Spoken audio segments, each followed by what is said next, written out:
Good evening, sir.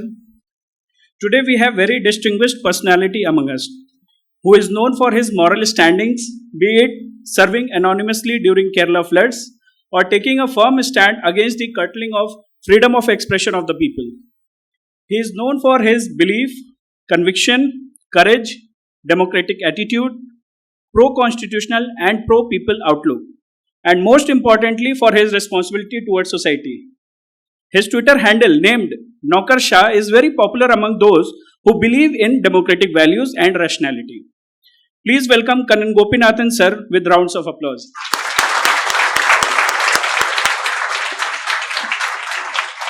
Sir, thank you so much for obliging our request and we are delighted by your presence.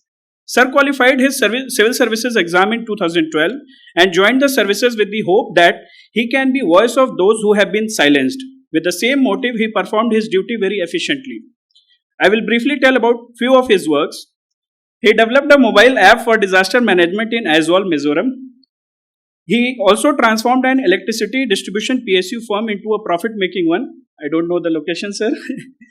As a returning officer during Lok Sabha election 2019, being very vocal and upright, he complained to the Election Commission against receiving instruction from political appointee.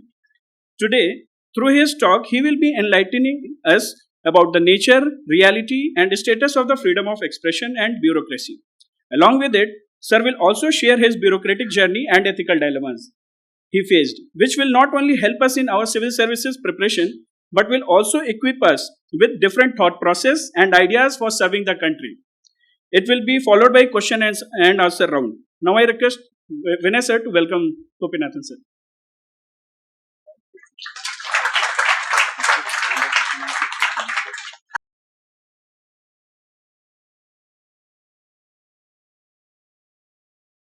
Before we start the talk, I would like to have few questions. Is that okay? Do you have questions? So if you have questions, please raise the hand and raise at least 3-4 questions and then only we'll start the session. Then what is it that you want to know from me? What is the expectation so that I can curate my address accordingly? Because it's very different.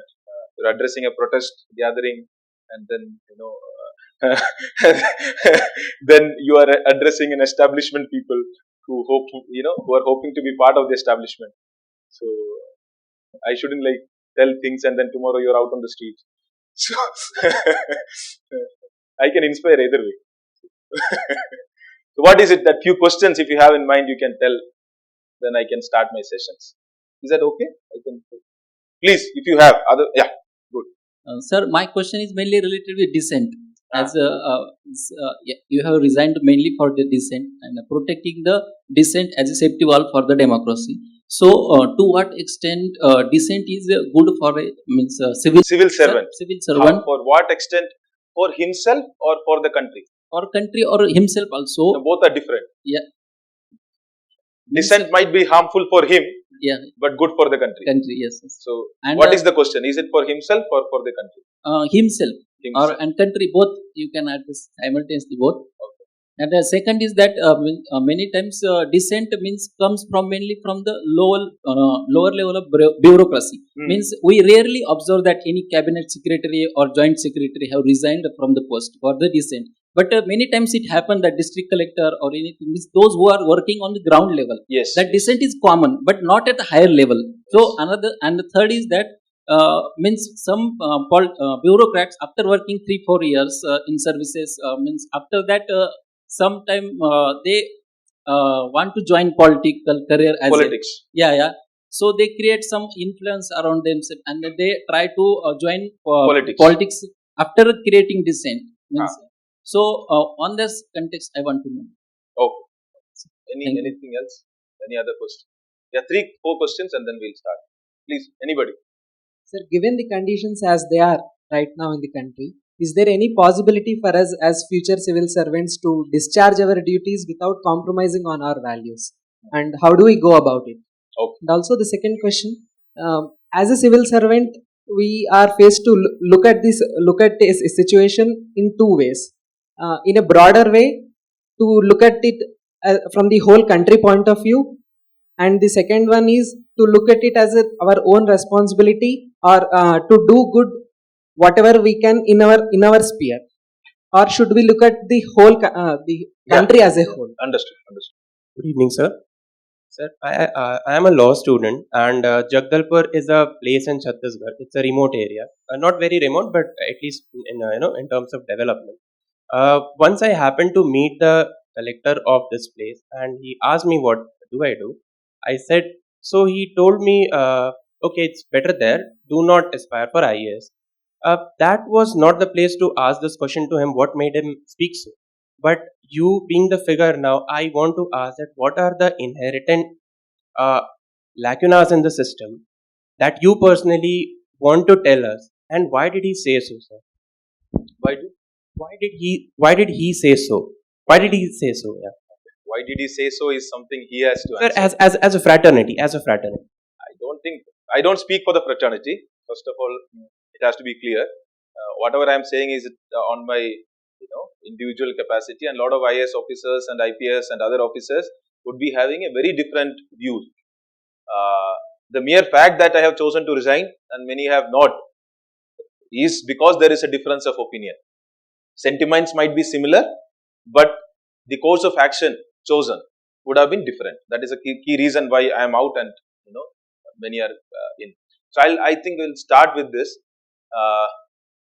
Before we get into I'll just, one is a question on dissent. How is it good for the person and the country? Second is the question on whether you can have a little more flexible principles, a moral compass, and still be useful while being in the system, or whether it can be useful to the public like that. Whether leaving is the correct choice. You are leaving a vacuum. I think that is pretty much the question. If you are there, wouldn't you have been able to do better? The third question is, in the current context, is there any use in getting into the service, or your entire fee given to insights is lost? No point. Or how do you then, looking into the lacunas and stuff that is having in the service part? And the question again is, fourth question again is that why, what are the issues with being in the service, what are the negatives, what are the things. So I'll start with, you are preparing, right? So I used to go to Vajiram and etc. every year. So all of you want to be in the civil service. Clear? So that much. Nobody is having doubts, right? Anybody? Oh, you are having doubts. So I started my journey. I'll just briefly talk about my own journey to the civil service, because you are at that stage where I was also preparing. And from there we will come to the questions, some of the key questions that has come. Basically, I wanted to have my coffee. That's why I made the questions upfront. So I am an engineer. I was an engineer from BIT Mesra, Birla Institute of Technology Mesra, and then I worked in Motorola for 4 years in Noida. And it was during that time I had no dream or anything about, I was saying there is no dream or aspiration to be an IAS, Indian Administrative Service, or any of the services for that matter. But during that point of time, there was, we were staying in sector 16, sector 15 actually, and we would see kids coming for, this kachra, kuda binne ke liye, and rag picking. They used to come. Small kids, very, very small kids. So that is when we realized that there is a very big slum nearby only in sector 16, and we started engaging with them on a daily basis, started teaching them.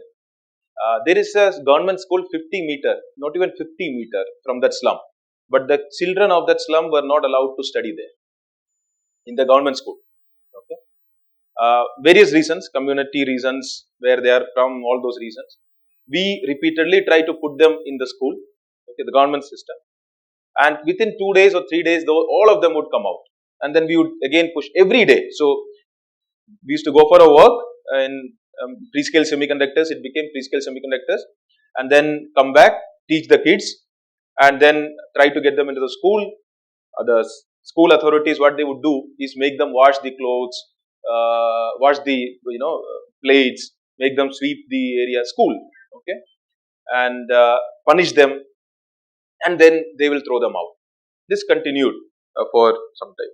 Then we asked them for a room where we can have in that room when we are teaching, that also people were not happy that these people are coming and studying there. But slowly we started teaching them there. Three of us, me, Darshan and Vikas, we sort of decided that we'll teach them and we'll get them into a good school.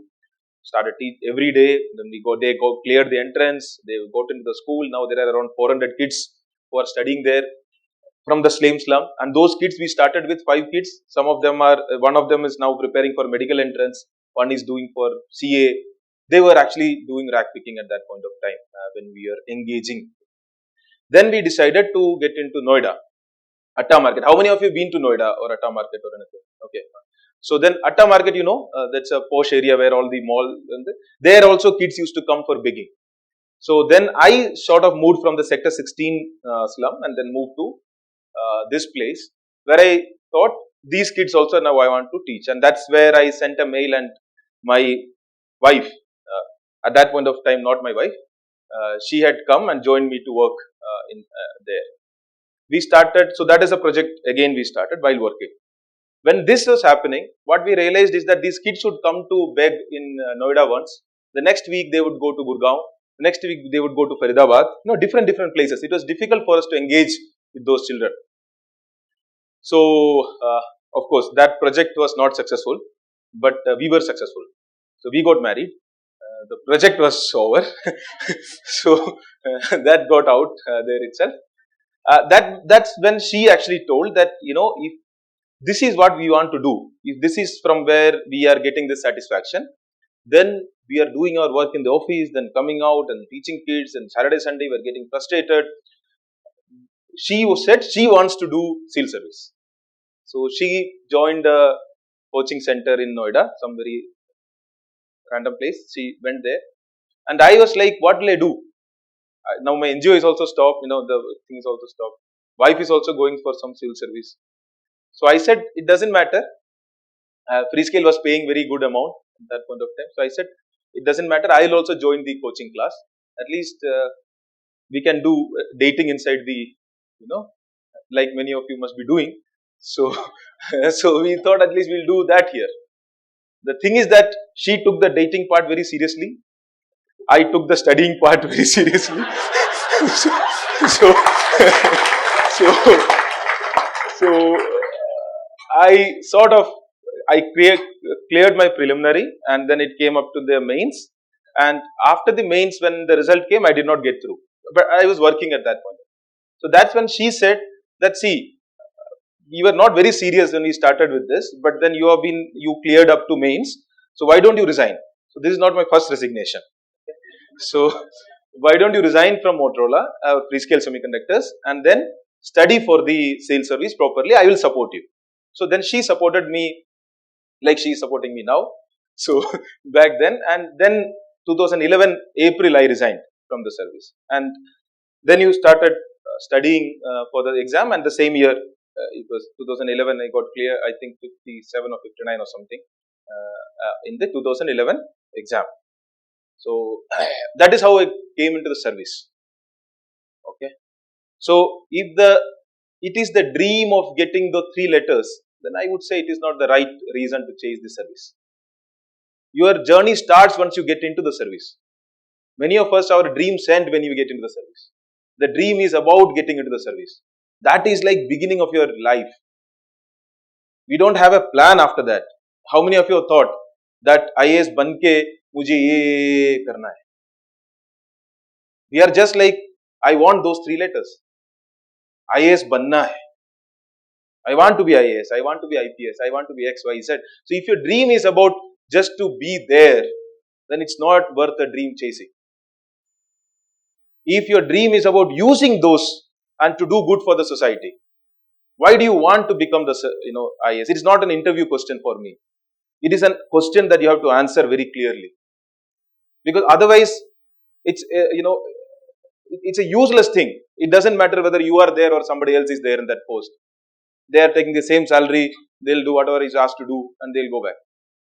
It's a daily thing. The powers with the service is tremendous. The power that you have in the service is tremendous. If only for 5 minutes every day you are ready to think that why did I get into the service? Why did I get into the service? Why did I study so hard? Why did I, sacrifice a lot of things? Why did I do that? Is it because you wanted a luxurious life? Is it because you wanted power? Is it because you wanted privilege? Is it because you wanted people to salute you? The same police who had saluted me was arresting me 3 days back. So, doesn't matter. In Mumbai, in fact, I was detained one day, in fact, slightly jabbed also with a police guy. And the next day, I was sitting in an inauguration ceremony with the IG. Things change. It doesn't matter at all. If you have so much of things in your head, कि ये 3 letter के लिए है, so I have a very different message, please don't appear. You are not only wasting your time, you are also wasting the country's resources, country's everything. There is a lot of, it's not your expectation.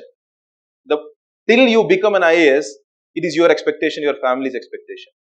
Once you become the IAS, it is the entire country's expectation from you. You are carrying a lot more burden once you clear the exam. If you are unable to realize that, I would say don't give this exam. Because after that is when your real journey starts. Whether your ideas, your ideals, your ideologies, all those starts coming and you start confronting those things with the real practical issues. For now, these are questions to be answered in an ethics paper. Nothing beyond that. But it is not. These are things which you'll have to confront. So, think over for 2 minutes, and if not today, sometime, that why do you want to become? And you can make a huge amount of change in the service, you do that.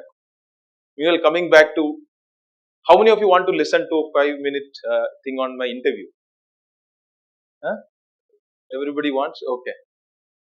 So, I used to write to a lot of people during my preparation days. At that point of time, UPA was in power. So, I used to write to Sonia Gandhi, Sheila Dikshit, the Chief Minister, whoever was there, NAC, Prime Minister, everybody. Just write a letter and dear so and so, I am extremely embarrassed and something. I am a humble citizen to write directly to you. Please do not take it otherwise, all the qualifications. And then I would write, be it converting the buses into winter shelters, be it for making an app for this, the Himmat, the police one that you have right now. So these were all things we had written in 2011 and 12. And in fact, those are written and sent as concept notes. So we used to write it with a lot of ideas. So, and I had also thought about these questions and solutions, a lot of things. So my DAF, you know the DAF, right? Detailed application form. So in that they ask for a hobby. What is your personal habit? This thing. So I wrote finding innovative solutions to social problems. You can go and check my DAF, even I think you can get it. That was my time pass. Finding innovative solutions to social problems. I never thought I would clear prelim mains, so you could write whatever you want. So my cadre preferences are also like that. Uttarakhand, then Agmot, then third was Bihar. I think Jammu Kashmir was in the top 10. Jammu Kashmir, Chhattisgarh, everything was there. You can be idealistic when you know you don't have to confront that. But so this happened. The exam interview, I got into the panel and this chairman was like outraged. DAF, people write music, people write reading books, people write something, painting or something. They're like finding innovative solutions to social problems as a hobby. I get 5 minutes, then I start finding solutions. He was like, even before even asking me to sit, he was like, Kannan, what is your personal habit or personal, this hobby is to find innovative solutions. Please tell me one of your innovative solutions. I thought, he would make me comfortable, sit, hi Kannan, where are you from, all those things. But before that only this happened. And I am standing right here and I was, all that would come out was, sir, diversity, not a full sentence, not even 2 words together. I for like blah blah blah. Sir, we can have this things. Then he understood that. So, no point. So he's like, don't worry, you sit. Sat. Then he asked, can you tell me one constitutional position? Kannan, what is a constitutional position? Constitutional position, everybody knows? Okay. So what is a constitutional position? I said, sir, any position which is given in constitution is a constitutional position. Because, I was very confident that the innovative solutions, because those solutions were mine. Okay, the panel doesn't know those solutions. So I was confident if they ask me questions on it, because these are the things which I have thought over, I will not have any issue. But I was completely taken aback by the sudden kind of questioning which happened. Then he asked me, give me one example of constitutional position. So I said, sir, CAG.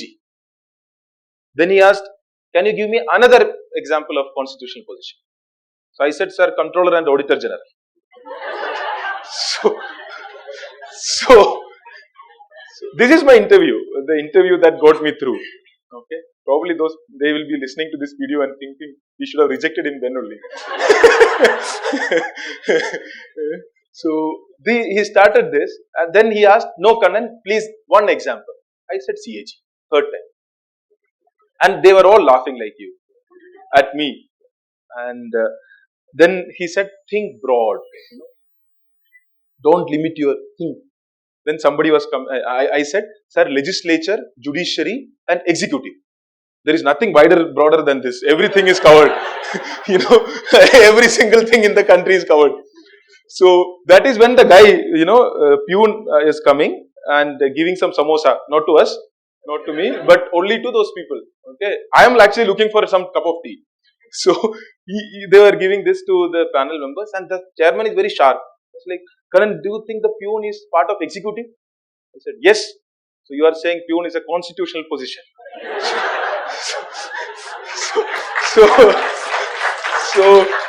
So I was like, this is, Then he said, this pure fun. They were like making ragging was happening, and no interview. So then they were like, Kannan, do you think they wanted to help me? Because I am not moving, even an inch beyond CAG. CAG is like hard stop. Because that was the time when CAG was giving all those reports. 2G, 3G, coal, whatever was there.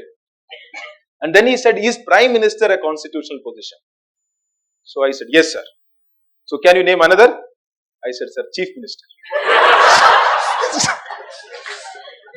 This went on, and he said, one more. I'll give you one option, last one example. I said CAG. They all laughed again.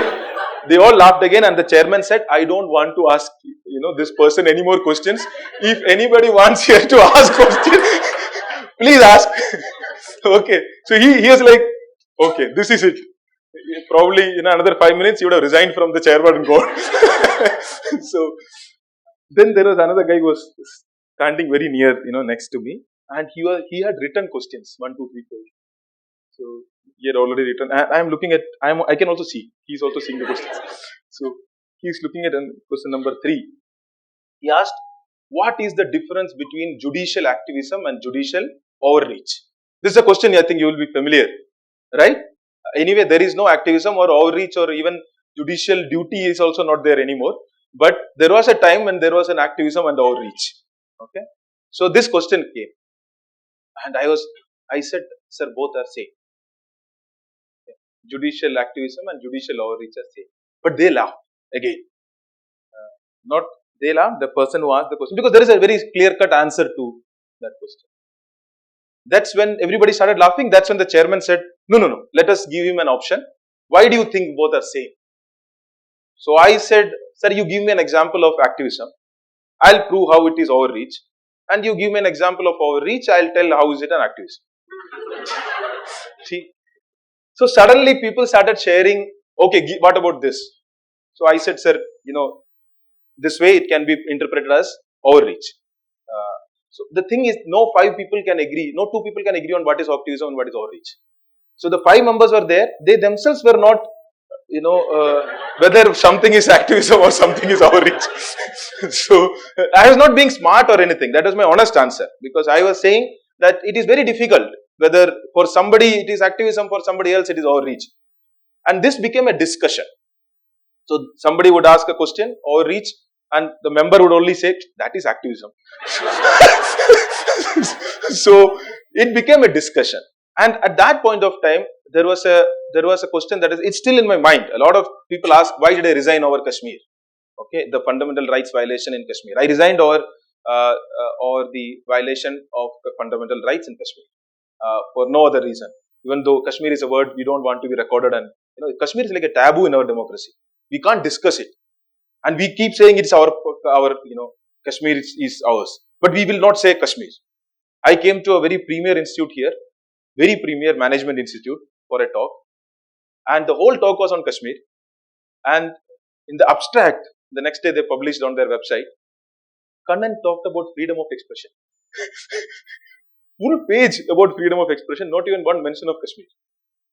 Because we don't want to talk about Kashmir. Why? What is wrong in talking about Kashmir? So this thing happened during my interview also. How many of you are aware of the LTT and the things happening in, 10 years back, some issues were happening in, and actually some country had proposed for a country specific resolution against Sri Lanka. Okay, because Sri Lanka were killing a lot of Tamilians at that point of time, LTT they were saying. So country specific resolution had been proposed by a country. And India initially decided up to abstain in a UNHCR, this United Nations Human Rights Council. Because of the pressure from both DMK and ADMK from Tamil Nadu Assembly, the government had to go ahead and support that resolution against Sri Lanka. The reason for India's abstinence was that we will not support any country specific resolution. Okay, there is a general is okay, indignation is okay, but if you take a name and then you start doing this, then we will not do it, because we had that principle from the beginning. So this was the question, next question that came. What do you think? Because they assumed my name is Kannan, so they thought maybe I am from Tamil Nadu. So they asked this question: what do you think about two parties from Tamil Nadu holding the entire foreign policy of the country hostage? So that was the next question. So I said, I don't think that is a right statement. Country's foreign policy is not just Delhi's prerogative to decide. Country's foreign policy is a people's expression of its foreign policy. And if 5 crore people in our country feels that certain aspect has to be part of our foreign policy, then the foreign policy has to reflect it. It cannot be said that no, few diplomats sitting in Delhi would only decide what India's foreign policy is. No, that is not the point. India's foreign policy is an expression of the people's will. And if people say that something is wrong and it has to be reflected, then it has to reflect. That was initially that when I answered. But then he asked this question, but what about India's principled position of no country specific resolution? Don't you think we have changed our principle because of this pressure from two parties, Dravidian parties? So my answer was very simple, that the principle comes from a position of strength. Principle also comes from a position of weakness. So when there is, let's say, there is a domestic violence happening in a home, let's husband and wife, okay, husband beats up the wife, the neighboring country also, the neighboring house also, the husband is beating up wife. In such a scenario, if the guy who himself beats up his wife sees that that guy is also beating up, what would he say? Or the wife says or something, usko rokna chahiye, please stop him. What would he say? He would say that it is a domestic matter. Okay, it's a private matter. We should not interfere in it. You understood the scenario, right? If you are indulging in domestic violence in your home, then for you, a domestic violence of a neighboring home is a domestic matter. That is a principle. The principle is what? That whatever happens inside the four walls of your home is a domestic matter, it's a private matter, nobody should interfere in it. It's a principle. The other way to look at it is, let's say I am, the husband is confident that he never does such kind of violence in his home. He is very clear. At that point of time, what would he say? It is a matter of violence. See, domestic violence has both domestic part also, violence part also. Okay. A domestic matter is also a principle. It's a matter of violence is also a principle. The principle that it is domestic came from own weakness. Because I don't want him to interfere in my home. Next time I am doing something in my home. If I do something, I shout, something's happening. I don't want him to come and say, you had come earlier, now it's my turn to come. So that principle of that is a domestic matter came from a principle of, position of weakness. Whereas if I say, no, I am confident of my own actions and words, I would say, no, that is a matter of violence and I will stop it. So the principles positions come from both weakness and strength. So that was my answer to why a principal position of no country specific resolution was earlier there, because we were insecure about our own human rights aspect. India felt tomorrow, because in Kashmir, because in Northeast, because in many other places, Naxal areas, India used to always feel somebody else can put forward a country specific resolution against India and then we would be at the receiving end.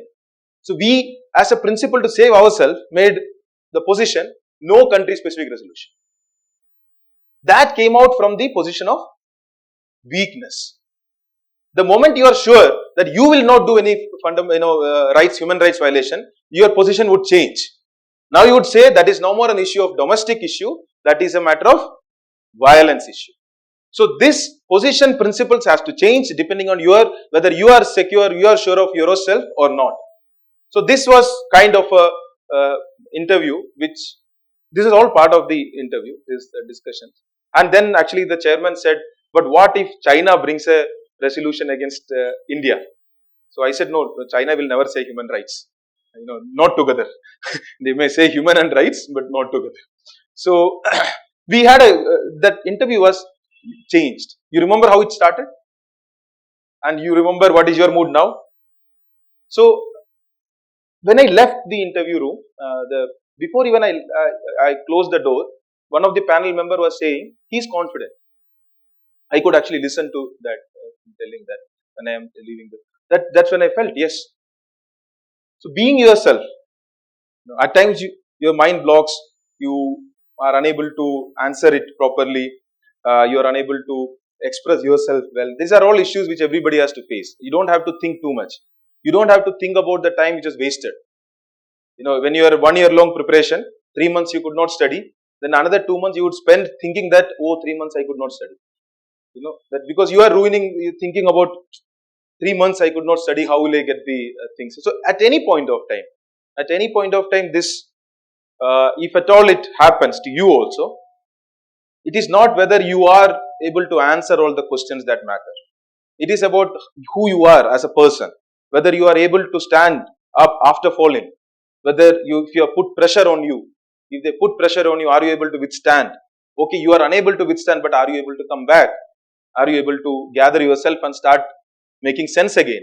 And interview, I think many of us go with answering mode, that we would want to go there and just answer questions. I don't think that is the way. That's my personal opinion. People could differ, because they are sitting there for 2 months, 3 months, I think 2 months, almost a month, asking questions to people. You think it is a torture for you? Imagine how much of a torture is for them. 5 people are sitting.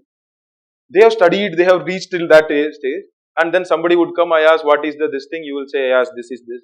What is this? Then next person would come. Then again, I'll ask 5 questions. Then this is like really bad. Random people just answer question, answer, question, answer, question, answer, question, answer. So it becomes important. In fact, I met a UPSC board member in Lucknow after a talk. Okay, retired board member. I don't know the name also. But when I said after the talk, I said, I don't know my plans about politics or whatever is that needs to be. Your question about politics. I don't know what I'm going to do. So she was like, she stood up and she was like, what you're doing is criminal. You are raising hopes and then you're saying you don't know what to do next. And that was a UPSC board member earlier. So these members are also human beings. You don't have to go with machine prepared answers and go there and just write XYZ answer and just go back. That gives you an average 160, I don't know. But today, right now it is in 200, I think. 275. It used to be 300. I got around 220 plus after that interview, after that disastrous start. So on CAG, half 10 minutes of CAG. So I just wanted to share about this interview because it gives a perspective. I'll come back to service part. What all you can do in service. So I was in Delhi, then to Mizoram. Mizoram I was in Nathia, and then also in as DC of Aizawl, the district magistrate in the capital district. There, of course, you have to learn Mizo. Actually, in Agmut Kadar, you don't have to learn all the languages. You can just not know the language and survive. But in Mizoram, I had tried to learn the language. So once you learn the language, it becomes little more. People are more welcoming, and because they can at least come and communicate their issues in their language. Many of us go there thinking that all people have to now learn Hindi or English. Because I have come and I don't know their language. So this happened and it's after quite a long time that a non-Mizo was posted as a DC Aizawl there. There are few things that we did in Aizawl, which had nothing to do with me being a government servant, but that 3 letters helped. That IAS thing helped. First was in Nathial. Nathial is a subdivision in bordering Burma. And how many of you know Mizoram? Mizoram, any idea? Capital? Okay, at least that much you know. No? No. Okay. So, when this happened, when I went to Nathial, there is nothing. There was no office. There is no house. The subdivision headquarters, there is no house, there is no office. The office is a Narega, this Seva Kendra. You have no Narega, the Seva Kendra is there. So, that is the office of subdivisional magistrate. And there is no house at all. The previous SDM used to stay in Aizawl and he used to travel more and often. And then that's like 6 hours. And he used to come and go once in this thing, and he used to take a rented. So we went there, I took a rented house on a 3rd floor. So many of us think we go and just palatial home, just walk in and there is nothing in the sense, no help, nothing. And 3rd floor, we took rented with plywood divided into this home. And the home office was also like, they were like, why are you, there is no much work. Why are you here like every day? You can come once in a week. Basically, it was certificate distribution at that point of time. But then I started reading. I learned that there is a act called the Land Revenue Act in Mizoram, and they were just building up this land reforms, land revenue part. I learned that SDM can actually remove any encroachment, and if anybody tries to oppose that, the SDM can actually send somebody to jail for 14 days. Not judicial magistrate or police or anything. SDM can send people to jail. Exciting. You can send people to jail. So that is power. That is power. And this is the key thing that happens. The transformation that happens is people start learning about their powers more than their duties and responsibilities. And the power sort of gets in. So I also did the same thing. It is like a huge forest area, and the population of the entire subdivision is like 12,000 people. Maybe 30,000 people, the whole subdivision. 30,000, yeah. And it's huge. And people used to stay wherever they feel like, somewhere here, and village council kind of a concept was there.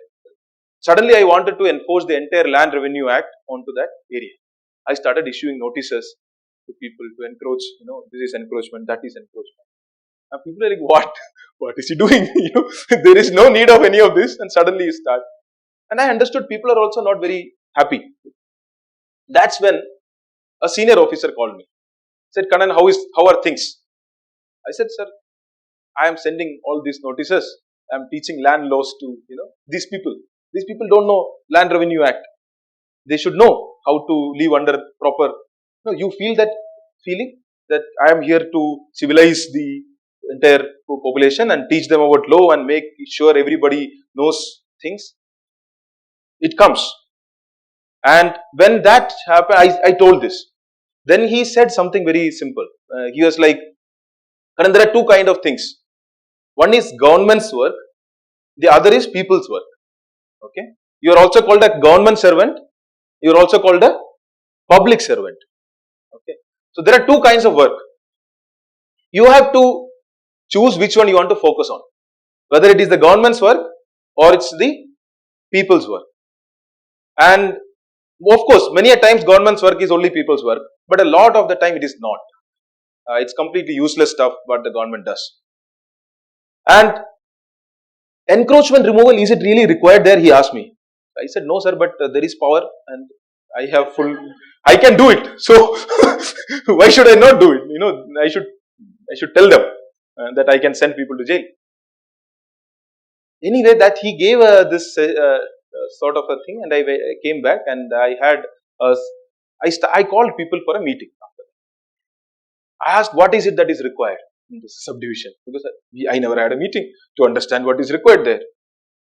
They said, so entire subdivision does not have an ATM. I am teaching them encroachment removal. There is no internet in the entire subdivision. Okay, so you get that, you know that there is a picture that has come on your WhatsApp, but you cannot download it. No, it will keep circling. So that's like most frustrating thing. If you don't know picture has come, it's okay. But you know there is a picture and then you can't download it, then it is like, you will keep trying. So that was the scenario. Then ATM thing, I was like, okay.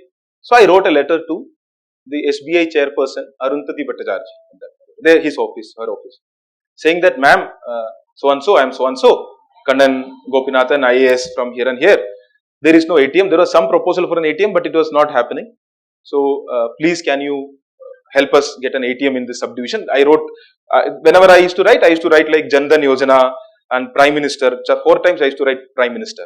So, I don't know whether to use for or not, but just Prime Minister's Jan Dhan Yojana, and we don't even have an ATM. What kind of Jan Dhan Yojana are we running? So, then this happened. She replied, her office replied that, okay, here we are sanctioning an ATM. Please find a place to locate it. And that was the biggest achievement for me in that subdivision. Because people had to travel 3 hours to withdraw money. And it was never government's priority at any place.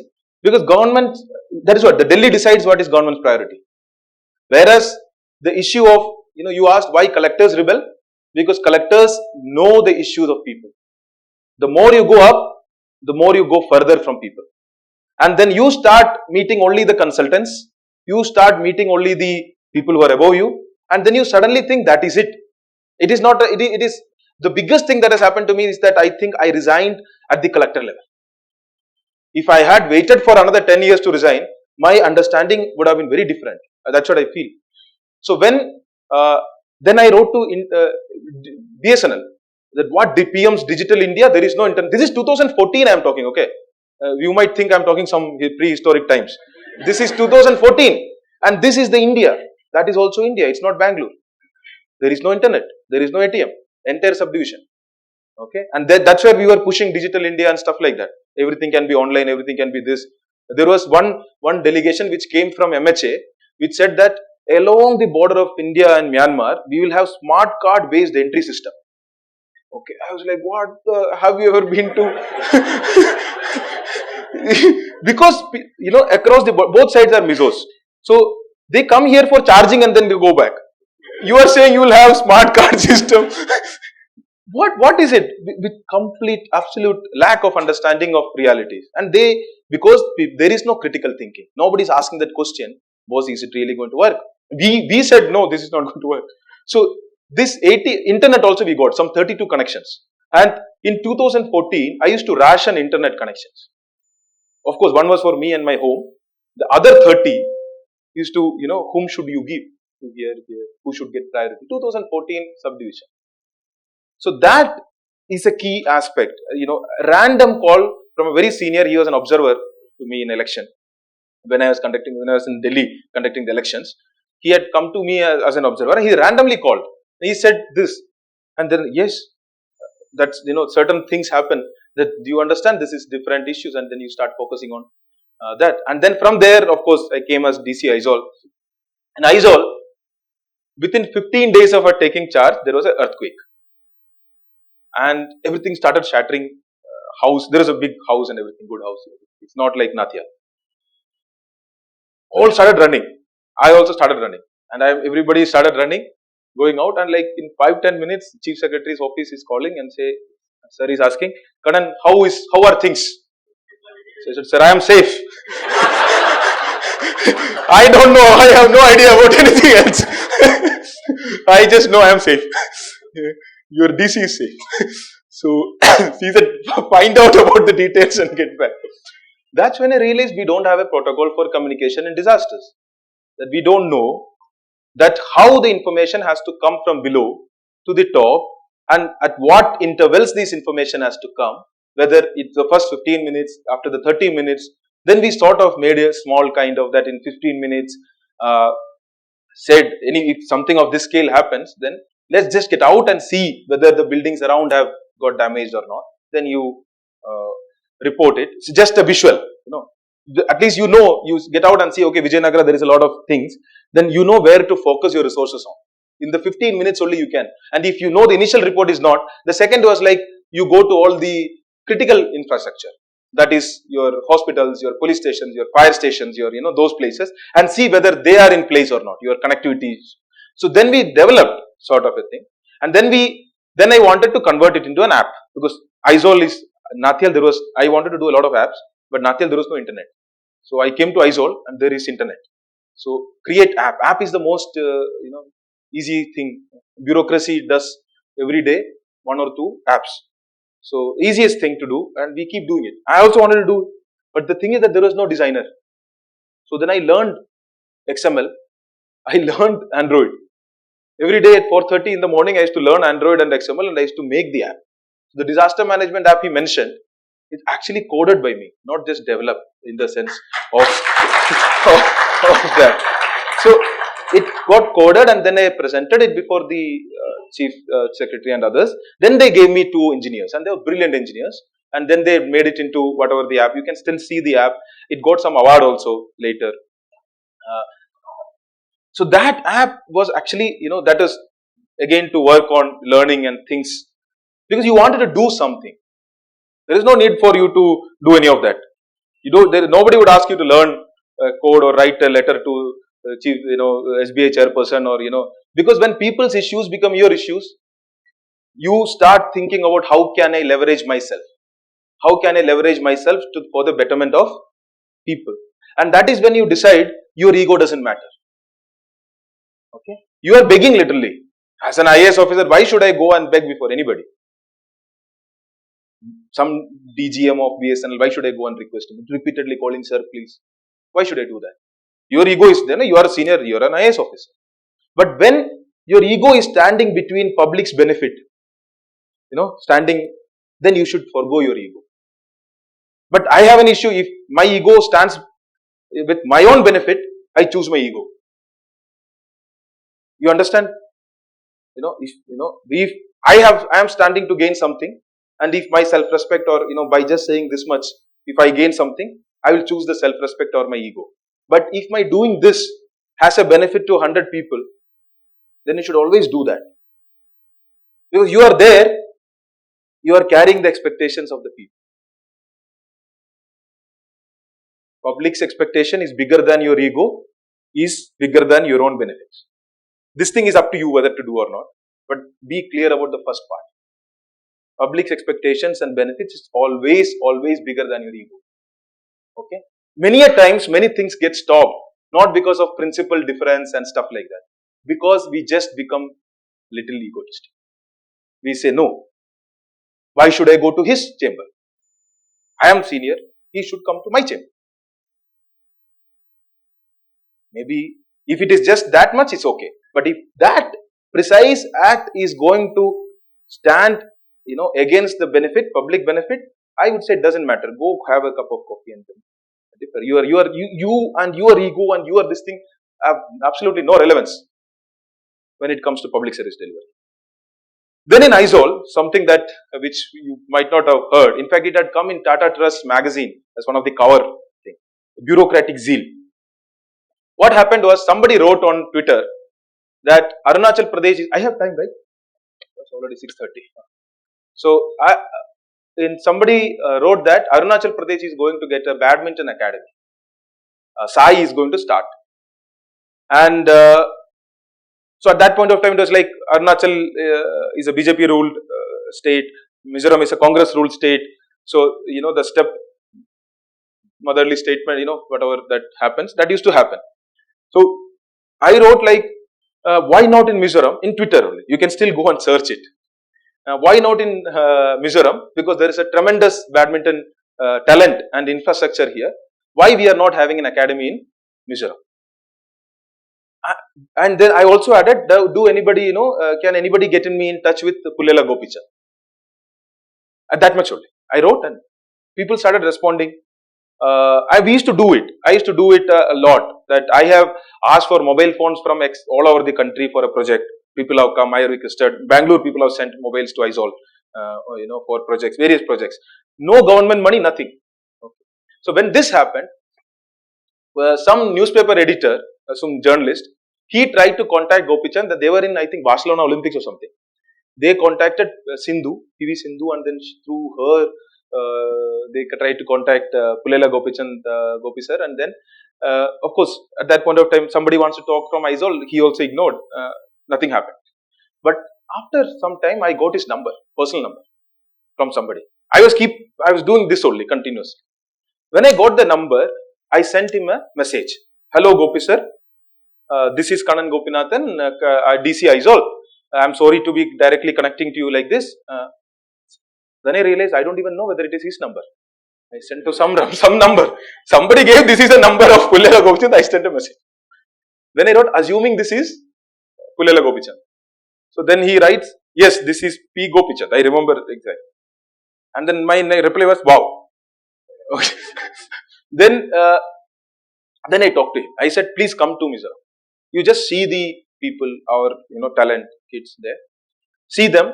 And if you think at least 3 or 4 can be taken, because we were really good, Mizoram, the kids were really good, but they were not crossing the threshold because of lack of coaching. Okay, many a times in sports, we put a lot of importance to infrastructure. We put a lot of importance to players and the talent. Actually, if you want to develop any sport, you have to do 3 things. One is coach. Coaching is important because once you develop the coaching partner, they want their players to come out. And they will put their effort. Second is refereeing, because we take this talent without them knowing what are the rules of the game, and they start, they don't know how to develop in a professional way. And third is infrastructure. Talent is the last part. You don't have to worry about talent.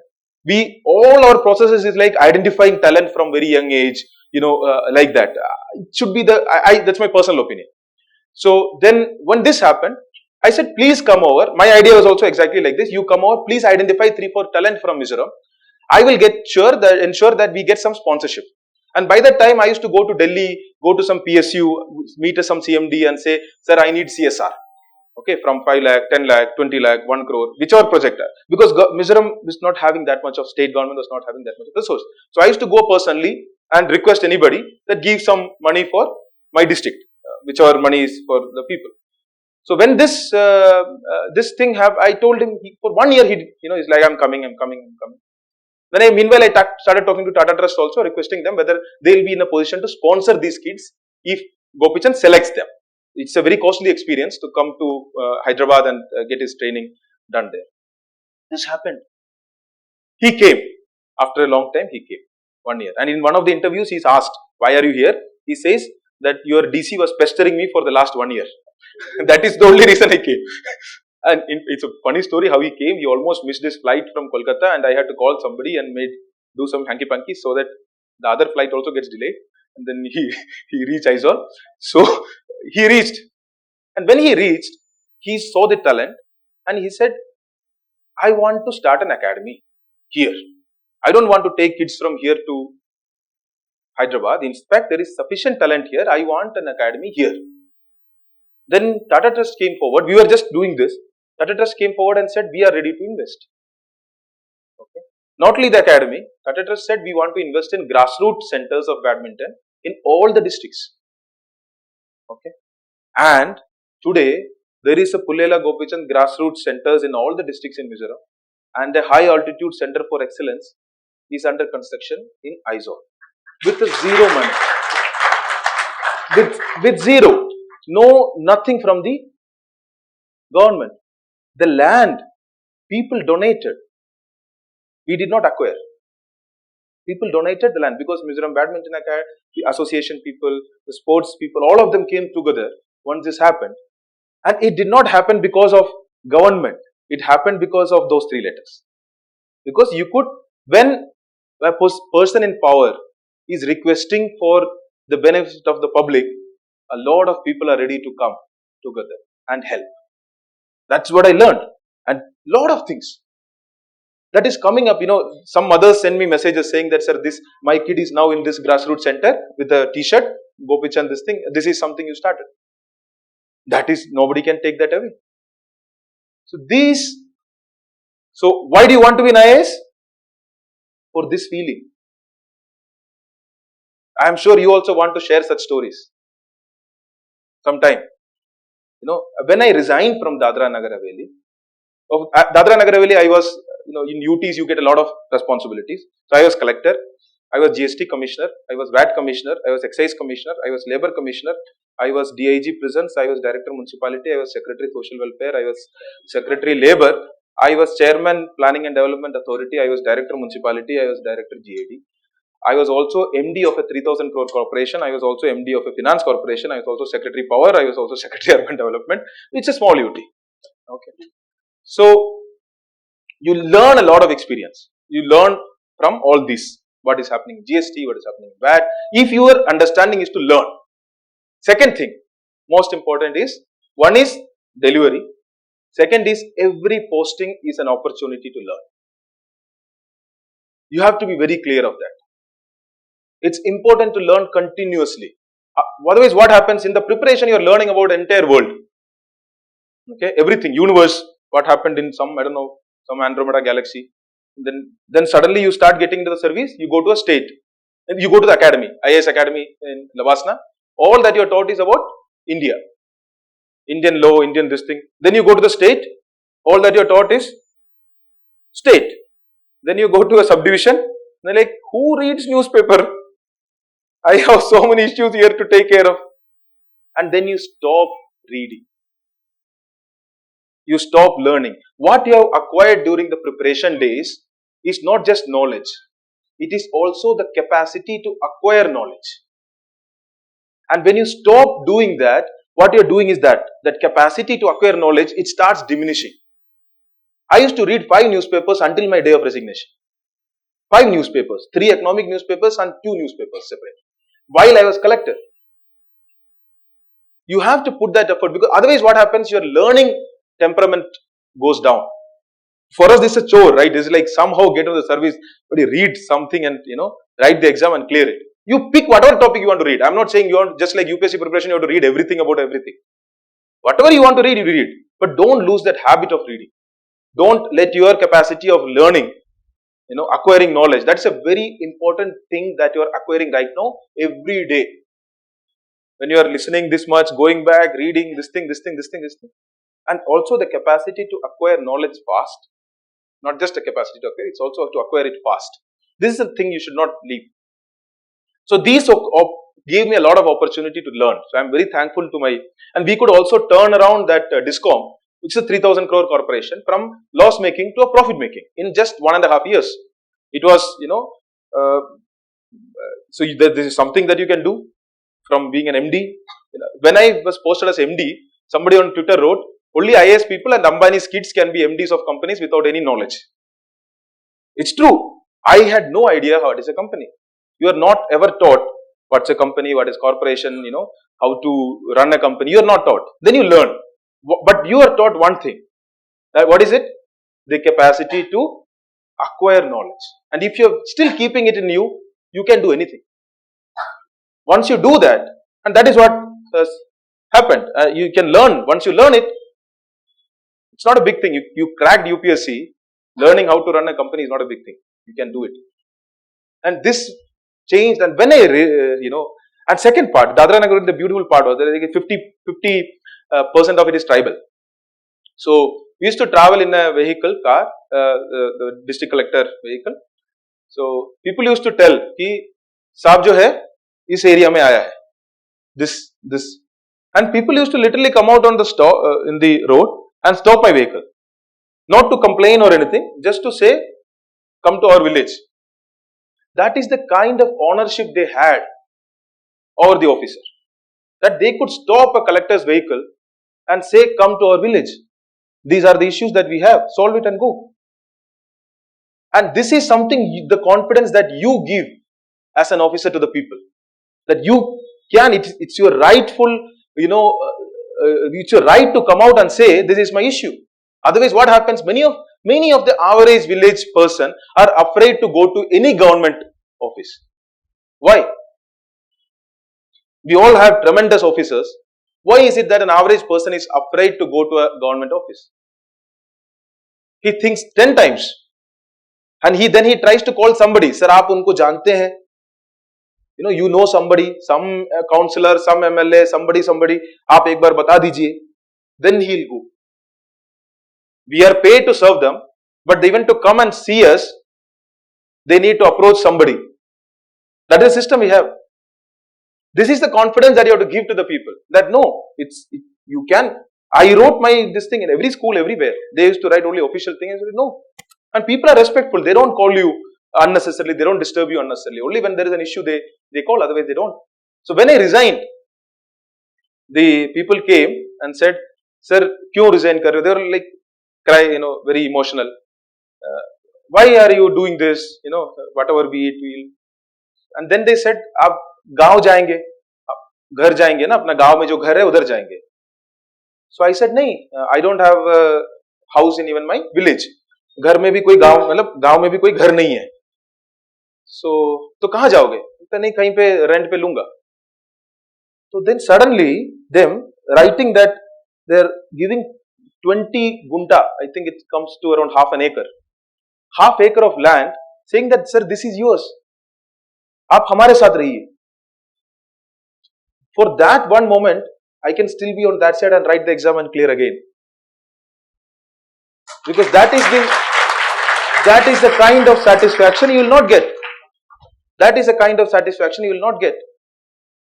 And for that you have to for that you have to study, for that you have to study hard. Because there are people who are waiting for you. If your, mindset is like that. They are waiting for people like you to come so that they can rightfully come to you and say, sir, you are wrong. The citizen should have the right to come and say you are wrong. And here I'll conclude till my resignation journey. Okay. Do anybody want to know what after the resignation part? Or it's only, I'll answer the questions. First is that collector part, I think I have answered. Second is about dissent. Dissent is sort of, it is always harmful in a way. Because dissent is when you are disagreeing with the majority opinion. And in a bureaucracy, it is not, the majority opinion is always not majority opinion. It is the authority's opinion. Whoever is top, there is a meeting, you will see, the chair says, ये कर लेते हैं. क्या बोलते हैं? हाँ, yes sir, बढ़िया है sir, yes sir, yes sir, इसमें कोई गलती है, अरे चुप रहो, ठीक, खत्म. What happens? Groupthink. Even for the sake of a dissent, you should dissent, just to know that what are the faults of your thinking. Groupthink to pata hai na? You have learned about groupthink. Groupthink means there is a tendency for everybody to agree. Right? So this is dissent is very much important for the country, because that is the only way through which the critical thinking ability. The critical thinking ability is what happens. Let's say demonetization happened. When it would have happened, people would have said, sir, we will do this. 86% of our cash is in this thing. But the moment we take it, all these black money people, they will not be able to come and deposit the money in the bank without showing the source, right? They will not be able to do that, and then we will be able to save some 13%, 14% figure, different figure, and this much amount of black money we would have eliminated, and this will be a huge thing for us. Everybody agreed. Nobody questioned, when you take 86% of the cash away from the market, what happens to the economy? What happens to the economy? What happens? If, let's say, any of you, the cash in your wallet is taken away, what happens today? What will happen? Answer, this is, huh?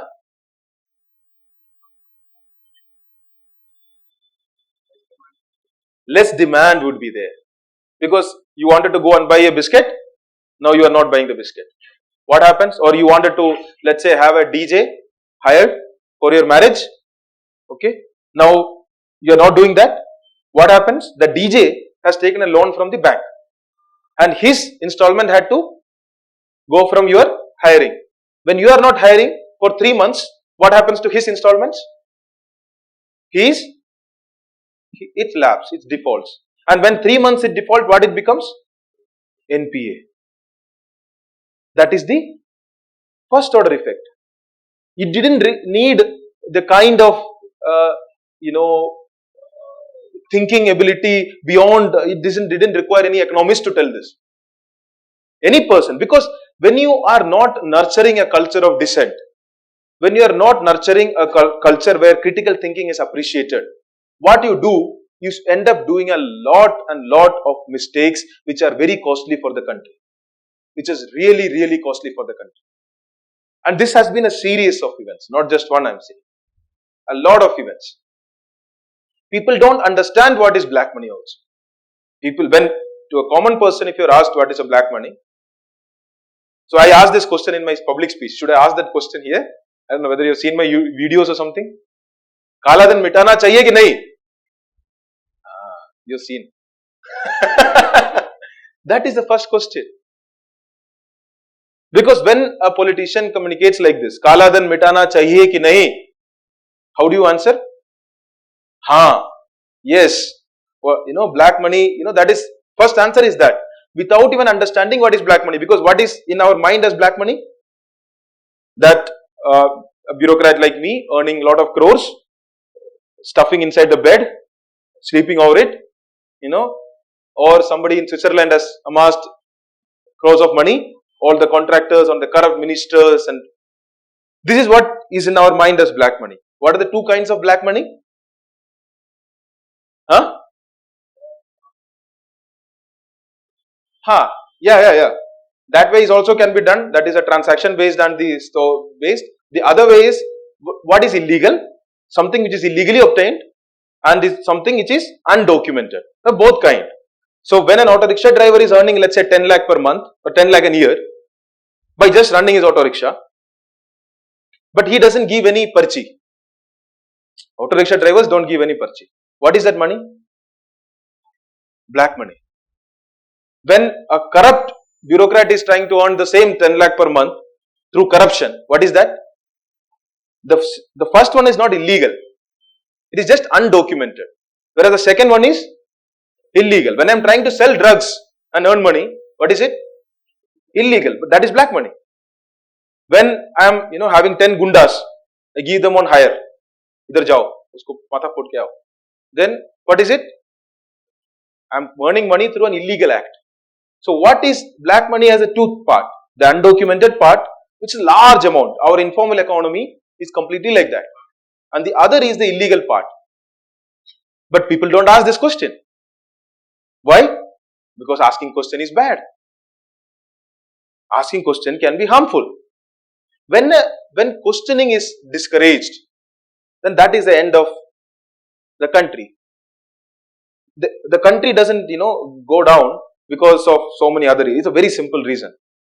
When people stop asking questions is the moment when the country's fall starts, irrespective of whichever government it is. And for some time, we were like that. We will be told what to do and we will just do it. Give it up. You gave up subsidy. Right?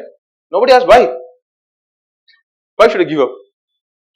I'm not saying whether you ought to give up or not. The first question should have been there. It should be critically analyzed. Bipartisanship is the most dangerous in a democracy. When both the parties come together and say GST is good, you have to be very careful. Because when they come together and say it is good, what is happening is that critical thinking is not happening. Whether to do GST or not is a separate question. But somebody has to question the GST. What we are, even now we are doing is, the implementation of GST was not good. Nobody is asking the question whether GST itself is good. And there is no conclusive proof it is good. A country like US doesn't have GST. There is a reason. We are a very vast country. When you are doing a thing like, it's essentially federal in nature. When something which is essentially federal in nature politically, what is essentially politically federal, you try to make it economically unitary, there is going to be tension. And this is going to happen. I had written it in 2017 July itself. Because if you don't lose the habit of questioning, you start questioning everything. You start questioning, it becomes a habit. It's not to stop the decision making, but it is to make sure that the person who is making the decision stops and thinks for a minute. Right now, GST Council is going to be, what is the blocking majority required in GST Council?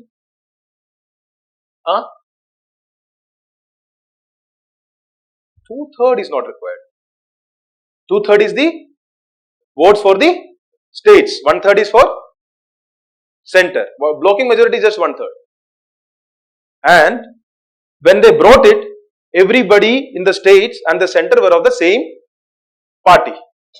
And if 90% of the country was with the same party, if Mr. Modi says something, every chief minister would agree. Now imagine the situation right now. There are more than 11 states who are in the opposition. Let's say it becomes 12, 13. There, even 11 is sufficient. 11 is more than sufficient. If 11 people become a blocking alliance, there won't be any decision in GST Council. Because what is essentially politically federal, you are trying to manage its economy through a unitary concept. I don't think you would have thought. You would have questioned. Because you are just told GST ये है, GST का ये concept है, इसमें ये issues है, 1 slab होना चाहिए, 2 slab होना चाहिए, 3 slab होना चाहिए, इसमें क्या है, बस. There are a lot of fundamental questions to be asked whenever something is told. We don't ask those questions. That becomes, decision making becomes poor. Demonetization happened, that pretty much took away the demand and the working capital from the informal economy. Because when, let's say, she is not giving the money to the DJ fellow, the DJ fellow's working capital, that is his money to further pay his electricity charge or whatever is required, he stops. So his working capital stops. So for him to now run the same business, he has to now take loan at a higher rate. So a demand stops is also a working capital issue. It's a connected part. When you do that, the whole informal economy went into GST, because of hurried implementation and also not completely thought through processes, did the same to the formal economy. Same thing. And when that happens, what happens?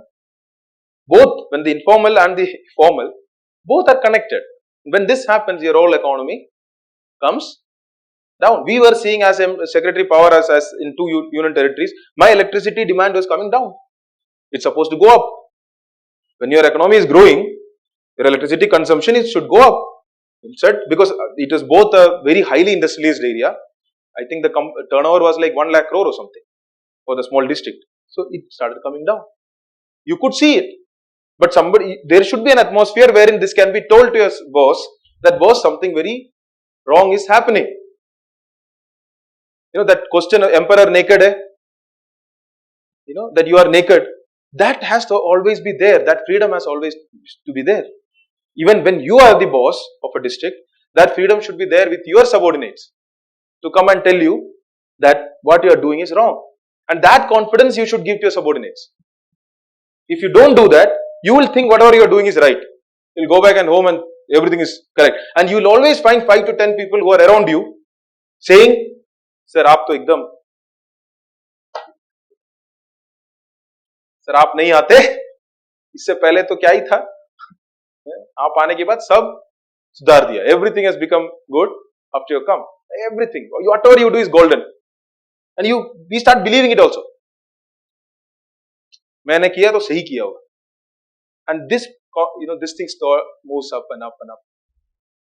And that is a concern. This is the kind of leaders we are creating, who are not open to criticism, who are not open to open criticisms.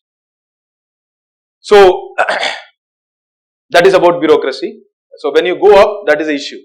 More and more you start, when you have promotion, the biggest villain against the moral compass is not money. It's not promotion. It's not a good posting. The biggest thing you have to fight against is a pat on the back. Did you get it? When you are put in a difficult situation, you think you are wrong. What you are going to do is wrong. And your superior is pushing you, nahi, karo. Koi baat nahi, karo, kuch nahi hota. And you think, okay, kar lete. You do it. Nothing big happens. But what happens? Your superior would come and say, good job. Okay? And you suddenly start getting addicted to that pat on the back. You are not getting money. You are not taking money. You are not seeking any promotion. You are not seeking anything. What happens is, you know that doing something when you are in a dilemma, not to your own conviction, but to the other person's conviction, will get you a pat on the back, and you start working for it. You can see it in Kashmir. It's not that they are not understanding, many of them are not understanding what they are doing is. But then, I don't know. Why do we do things like that? I was detained in Agra 4 days back. Arrested. Okay, in Agra. I was going to deliver a talk in Aligarh Muslim University. Panel discussion. And I was arrested in Agra. Why would you think an SP or SSP would issue an order to arrest me? Why do you think? On the orders of the seniors. But at a seniority level of SSP, you would want him to have some, his own decision making, whether it is right or wrong, right or not. No, they don't. Because the price of not doing that, tumse kuch nahi hota. You are a utterly useless fellow. Price of doing it is good boy. They are training you like dogs. You know that biscuit? That, be aware of those biscuits. That will come every now and then. Be aware of the biscuit, be happy about the biscuits from some other side. But whenever this happens, this continuous, the award, I don't like applying for award. In fact, I got a notice. So there is a huge inquiry going on, huge is what they call. So there is a memo against me after the election. So he said about election, I wrote against the political appointed administrator to the election commission. I wrote to the chief electoral officer, and the chief electoral officer agreed with my opinion, and from there another letter went to the commission saying that whatever is happening is wrong, and the commission got a very stern letter to that person to not interfere in the election. Okay. I was conducting the election, this election, 19 election.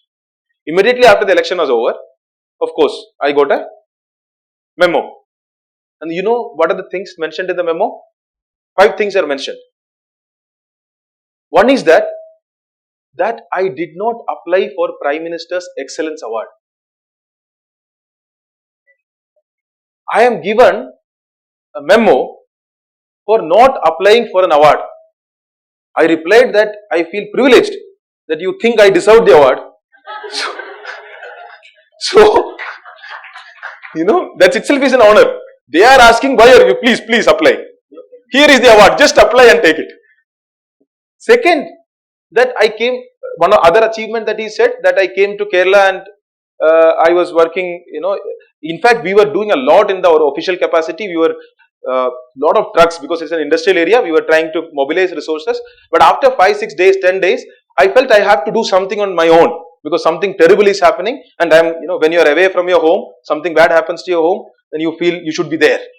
You being present there doesn't make any difference, but you would just feel you should be there.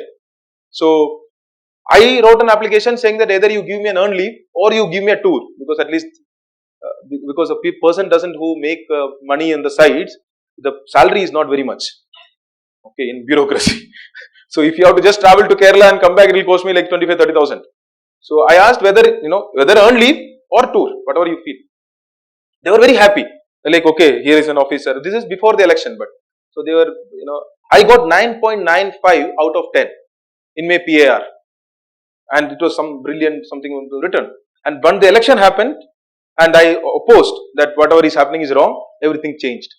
So in Kerala, I had gone saying that something I have to do on my own. Okay, not from the official capacity or whatever, but just as an individual I have to do. So I went, and for around 5 or 6 places, I worked without, some places people knew, some places they didn't. I worked my whatever relief, carrying sacks or whatever was the job there. I did my job, at least for personal satisfaction. I did that, and the last day, in fact, in Ernakulam, the collector and the probationer there recognized, and it became news. For that, the second point of memo is you did not submit a tour report for that. Tour report, people go to tour like every other day, and nobody submits a tour report. And for something which was covered in every media in the world, in the country, everything. In fact, it was even sent to the PMO. Just after this thing, you did not submit a tour report. Third was that there is a project as an MD of that corporation which we turned around. There was a huge underground cabling project, which is of 18 months, the time period for completion. The notice says you did not complete it in 3 months. Something which had to be completed in 18 months, that you did, because when they want to punish you, okay, this is how, it doesn't matter what you do, what just imagine my stories of doing things, none of it matters. What matters is you defied the authority for whatever be the purpose. Sanjeev Bhatt was dismissed for absence. Sanjeev Bhatt was dismissed from service for being absent because he was not absent. He went to attend those hearings against the 2002 the commission, Nanavati commission hearing is going on. He went to attend that. For all those days, he was marked absent in his, and then he was dismissed. My resignation has not been accepted till now. Instead, when I was arrested in Agra, they tried to send me a memo. Somebody came from Delhi, where I was detained in Agra. Somebody came from Delhi to Agra to give me a notice that why disciplinary action should not be taken against you. I am arrested. I am like already, I am already under police custody. They're like, why disciplinary? I'm like, what the, because thinking is now, it's like anger. When you start thinking from, when you're angry, you should get angry from here. I'm just telling while coming, you should get angry from here, never from here. You want to say something, Karkyores. You can ask that. He will understand when I am saying that the seriousness I am saying. But it is not from here. It is from here. It can reflect here, not here. But when you start feeling that anger from here, your brain, you remember that Meerut SP, Pakistan chale jao. I am not worried about what he said. I am worried about 2 kids. His defense was that there were 2 kids calling Pakistan Jindabad. His defense. Imagine as an SP of a district or whichever, whatever be it, getting rattled by 2 kids and saying things like Pakistan chale jao. Is he mature enough to be SP of the district? 2 kids calling anything. They let them do whatever. Because he was not thinking, his anger was coming out. Maybe his biasness was coming out. I'm not, he's not fit. If this is the way he behaves. He won't be realizing that video has gone viral all over the world. That a person in uniform is saying this. Be careful. Tomorrow you could be in the same position. And there will always be people who will rattle you. There will be always, Gandhi used to rattle people by just being present. Yes. Existence itself become a piece. Kashmir, the Kashmiris are protesting just by existence. They are just not reacting. That's a big protest. And that rattles. Democracy is not for, bureaucrats. Bureaucrats are supposed to serve in a democracy. Be very careful of that. At times we start feeling democracy is a nuisance. People's right to protest, be it under Article 19, you think that will affect some person's traffic. As a district magistrate, don't start thinking like a traffic police. What is your first right? First is to ensure that people have their fundamental rights. You have to manage the traffic. You are direct your traffic police to ensure that there is alternate traffic, or if there is such an issue, then you request the protesters to move a location. Saying no, I will not allow protest, that is not the right of any officer. Anybody, if you become, be careful of this. If a prime minister is coming to your place, you will stop the entire traffic. You will block the entire district. If your chief minister's convoy goes, you don't worry about any of that. But when people are protesting because their very own existence is questioned, then your concern is traffic. I would like to see that concern for traffic next time a VIP visits. Because why? We all derive from top. Just look up, whatever is coming down from there, gulp it. Whatever the shit that is.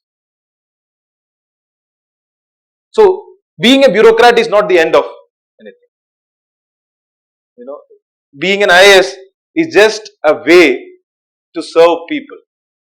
That is not the only way to serve people. If you get through, well and good, serve to the best of your ability. If you don't get through, I would say you are even bigger asset, because you have learned so much. You have read so much. Nobody, no average citizen in this country knows so much as you. You have a much bigger responsibility if you are not in the service.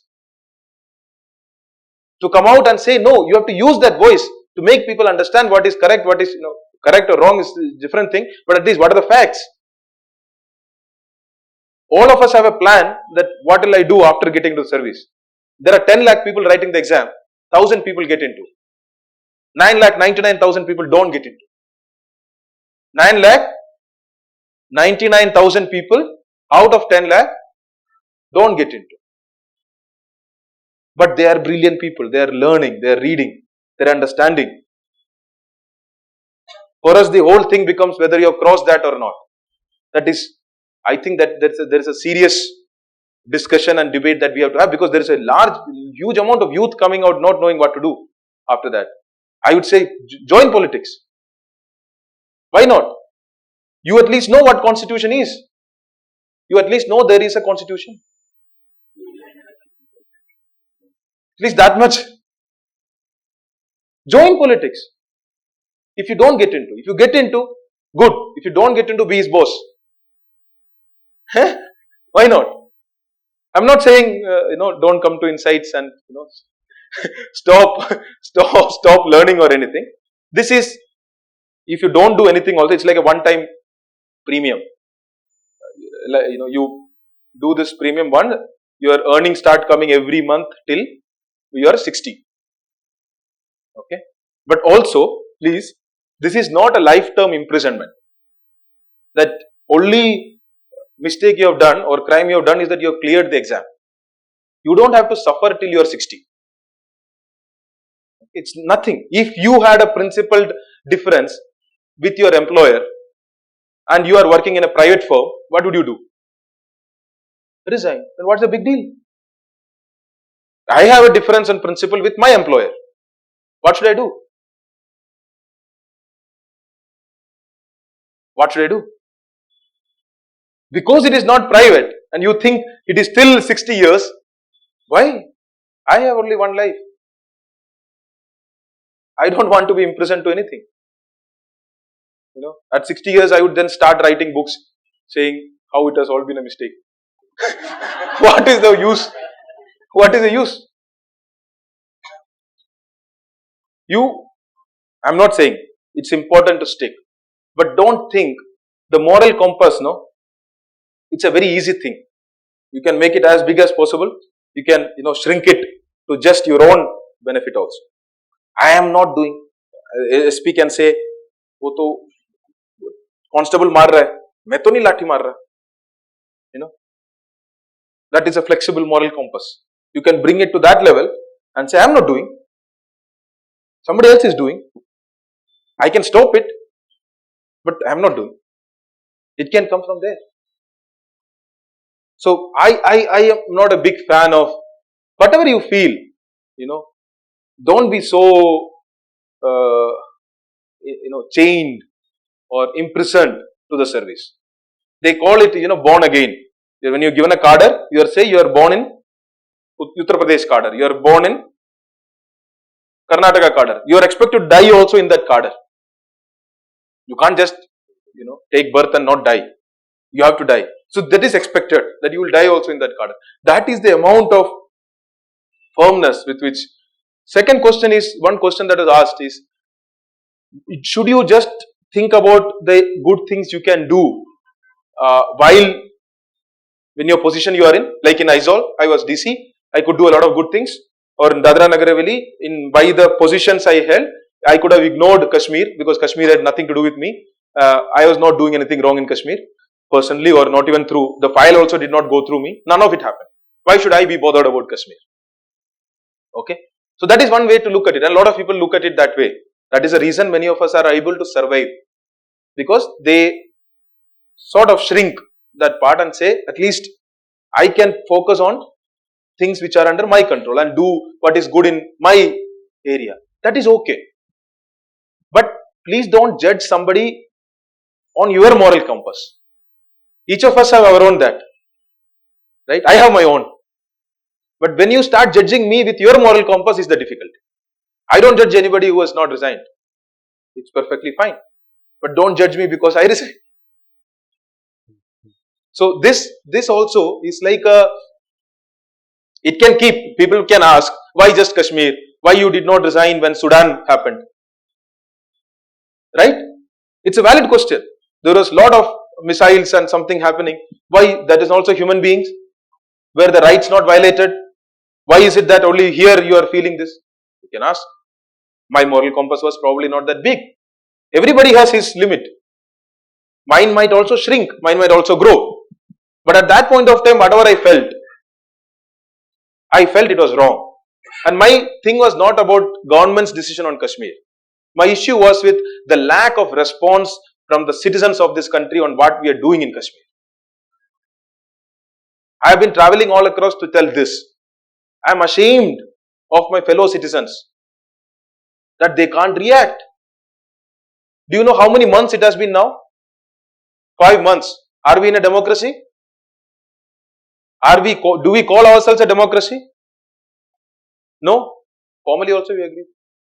See, 5 months. The ex-chief ministers are in detention. Elected MP is in jail. A lot of youth, their parents even don't know which jail they are in. Uttar Pradesh, Bihar, I don't know where and all. People are put in a hotel and said, if you get out, we will slap a PSA on you. There is no case against them. But you can't get out. Who do you think are doing all this? Is the chief minister or the governor trying to do this? Under whose directions is this happening? Huh? You have to imagine. How? And then we start thinking, at least by being in this position, I can give 10 more phone connections to people who are. One, you are not a telecom operator. You are a district magistrate. Your powers are, as an IAS officer. I resigned and I have been traveling for the last 4 months, talking to people on an RC, CA, this thing. And I can confidently say, on 20th November, when Amit Shah said that there is going to be a nationwide NRC, I wrote on Twitter that no, Mr. Amit Shah, there is not going to be an NRC. Whatever you may try. I couldn't have done that while I was in service. We undersell ourselves. You know, if the Prime Minister and the opposition leader both decides to dismiss you, then also it will take some lot of time. What the bureaucrat has is something called as a, bulletproof vest. But even if you are carrying the bulletproof vest, it takes a hell lot of courage to stand up and get that bullet. Just because you have a bulletproof vest, you don't just go like that. It takes a lot of courage. And not every time you have to go like that. It takes a lot of courage. But you have to know that bulletproof vest is there. It is there for a reason. That you are supposed to take a couple of bullets. At times when required. And that is the moral courage an officer is supposed to show. Instead, we take the easiest path. Easiest possible path. And that is silence and obedience. And just how to just get out of all these questions. These questions are going to confront all those who are doing this at some point or the other. Because nobody else is doing. It's us. Ultimately, every direction order has to come from an officer's signature. There is no other person who is going to do that. And if you define that, if you say I don't sign, the maximum they will do is transfer you. Nothing more. Nothing more. But then we became so used to that pat on the back. Kashmir is because nobody reacted. Media showed outright lies for 5 months, that people are distributing sweets there. Outright lies. You remember seeing that they were celebrating, Kashmiris are celebrating their 370 removal. 5 months. Shouldn't we hold them accountable for showing outright lies to the public?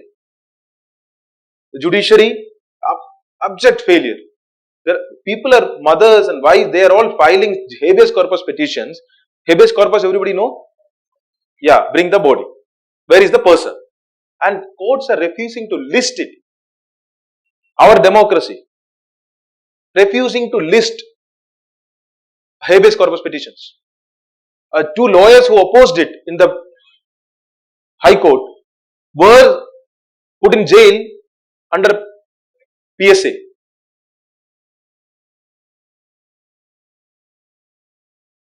Imagine the civil society. There were some responses, nothing big. The political opposition, they were not sure. Everybody was told it is in national interest. Don't question the government because it is in national interest. First thing, government is not nation. Governments come and go. The nation has seen so many governments. This government would also go. Some other government would come. When you limit your nation's idea of nation to one government, is when you stop questioning the government. That is when you start, whatever government says, become your anything. All these decisions. You couldn't have questioned Notbandi. I remember everybody was hailing it as historic decision, great decision. And I was in the service at that point of time. I think I was DM Aizol, DC Aizol there. And I wrote, great decisions need not be good decisions. Nobody understand what it meant. I meant great decisions because everybody was hailing it as great decision. And I was feeling this is wrong. I wrote, need not be good decisions. अच्छा मतलब जरूरी नहीं है कि वो. And the thing is, at that point of time, even now things have changed, at least the last couple of months, or month exactly. At that point of time, writing a post against the government, which can be slightly even against the government, was almost, you felt like Bhagat Singh. You rebelled. That is the amount of fear. Writing against the government, people used to feel so freely. I remember as I was out on the street against against the UPA government. I never felt this amount of, that whether I am an anti-national or something. I was called all these names. The same people who were supporting, who were appreciating, started calling me Pakistani agent, anti-national, I don't know what and all. They started assigning motives. I'm running away and resigning because I was running away from that Prime Minister Excellence Award notice. That I am unable to handle pressure. Boss, I am writing to Amit Shah that you will not do this, and I am meaning it, you will not do it. Do you think I have an issue with handling pressure? I have been detained and arrested already twice. The issue is, you want to discredit anybody who is questioning. You want to discredit anybody who is asking questions to the government. Rahul Bajaj started asking a question on economy. The next day, people started finding out his history from LKG. That whether he has done anything wrong from LKG, so that he can be silenced on something. In a democracy, the people want to support the government and defend the government, they have every right to do it. But the way to do it is to say what are the good things that are done by the government. To say how this government is better than the previous government. To say why your criticism is not valid. But to question the people who are questioning. To making them silent. When you question, see, when people start asking, you are Pakistani, you are this thing, what will I do? Say, kaun panga lega? Chup raho. Why should I take all this fight? Keep quiet. Rahul Bajaj also, you start asking all these questions from 20 years, 30 years. He'll just say, he'll stop questioning. What happens? Whose loss? When questioning stops, it is a critical thinking capacity of the country that is going down. And when the critical thinking capacity goes down, it's a country that loses. Nobody would say anything. Nothing. They will just everybody finds the easiest path. This is continuously been happening. And there is another narrative. 2-3 narratives. I am worried about resignation also is because 3 narratives, which has not been the case before. One is that anybody who questions has been given a name. Students are questioning, they are called Tukde gang. If educated middle class or intellectuals are questioning the government, they are called urban Naxals. If a Muslim is questioning, jihadi, terrorist, atangwadi. If a Sikh is questioning, Khalistani. If a Christian is questioning, Vatican stooge, rice bag convert. If a poor or a tribal person is questioning, Naxal. Anybody who questions, there is a name. Boss, you are just a government. Another government would come. Don't appropriate the whole nation to the government. Nation is much bigger and stronger than any government can ever be. When you start calling everybody like this, people would, people don't want to be called these names. An average person doesn't want to be called any of these names. Just keep quiet.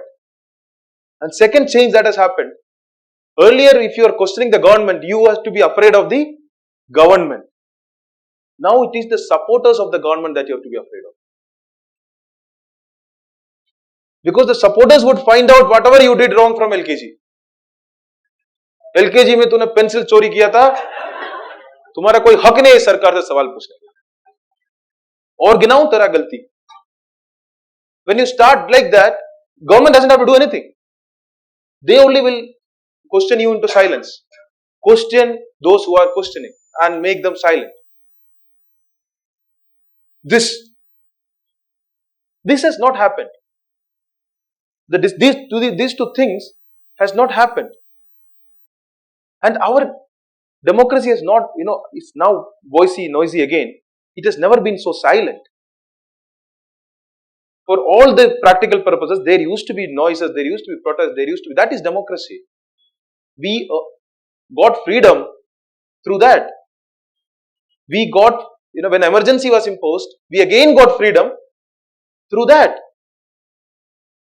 Suddenly, a protest is seen as some anti-national activity. A protest is an anti-national activity. Why? So these scenarios, these things, that has changed. And people have to ask questions. There is when you make a pandal, when you put the bamboo pole, no, you erect that. Immediately after that, what do you do? Immediately after you erect a bamboo pole, what do you do? Huh? Please, tie. Before tying it up. Huh? Shake it. Somebody said shake it. Somebody has seen. Shake it, you know. Yes, you shake. It's a very simple thing. You make this also, you just try to see this. Whether it is stable and strong or not. This is not I am saying this. You go to Bharatiya Tarak Shastra also. Our own part. Questioning in a democracy is like that. You are not questioning to make it fall. You are questioning to see whether it is strong enough. And when we stop that at every level, you understand that you are so insecure that we are stopping questioning. Issue is, वो छोड़ के चला जाएगा. He'll just leave it like that and go. What will happen? When the marriage will be going on, the whole thing would collapse. And we have already seen it collapsing multiple times. And now we cannot afford it. The country cannot afford such kind of decision making. The country has to ask questions. Government may take any decision, but it has to ask questions and answer those questions, and the questions have to be asked in a really strong way. Otherwise, it's difficult for them to answer. So, I have already gone much beyond my time, on 2 hours. I think I can take 2 questions and then finish it. Okay. So, anyway, wish you all the best and hoping to see you, all of you, on the other side. I'll be on this side. But by the way, my resignation has not yet been accepted. So, I am still an IAS officer. That's what the government says. So all the best. I can take a couple of questions and already late after that. Oh, that's a whole another talk in itself. It will take some time to explain. So maybe I can explain it to you separately, or does everybody wants to know?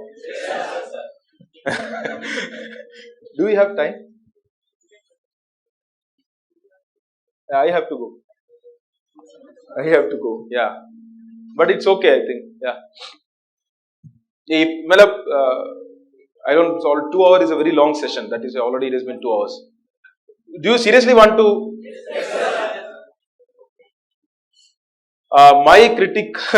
my criticism on EVM is specifically because of the introduction of VVPAT. You understand VVPAT? You understand control unit? You understand ballot unit? You can already conduct elections. So, you're just waiting to clear the exam. So, earlier, if you are pressing something on the ballot unit, it used to directly go to the. Now we'll know who all can conduct elections. Control unit. Directly. It used to go from the ballot unit to the control unit. Then people had this doubt, but we don't know what is going to the control unit. We are pressing something. I can see I am pressing this, but I don't know what is going to the control unit. So, they all came up with a solution. What is the solution? VVPAT. VVPAT came in between ballot unit and control unit. Now you have ballot unit, VVPAT, and then control unit. Now, when you are voting, first it goes from ballot unit to VVPAT, and from VVPAT to control unit. VVPAT prints. So, when I am pressing ballot unit, the VVPAT prints. But then, do we know what is going to the control unit? What was the original question? We don't know what is going to the. Have we solved that question? We introduced VVPAT in between, but since the vote is going from VVPAT to the control unit, we still don't know that part. Okay? So, the original question remains that we don't know what is going to the control unit. Now comes to the additional vulnerabilities that has been added by the VVPAT. Unlike the earlier claim that control unit is only one-time programmable, memory, and there is no sophisticated, it's a very rudimentary kind of a thing. So, no hacking can happen, right? There are 2 reasons no hacking can happen. One is that it is a one-time programmable thing, and second is that it is not networked. It is not connected to any external device. And then we introduced VVPAT. Now, who is putting the vote in the control unit? Voter is pressing in the ballot unit. From the ballot unit, it is going to the VVPAT. What is sending the vote to the control unit? So, who is actually casting the vote? VVPAT. Okay? Because VVPAT is electronically what is sending to the control unit. Now, what does VVPAT have? VVPAT has a printer, right? You are able to, and you are able to see that those symbols are coming. So, it should have a memory. If it doesn't have the memory, it doesn't know which candidate symbol it can print. So, there is a memory, and it is not a one-time programmable that it has pictures. It's a proper memory that in which, have you ever wondered how these symbols got into the VVPAT? Because every candidate is a, in a particular constituency chooses his own, those from the list.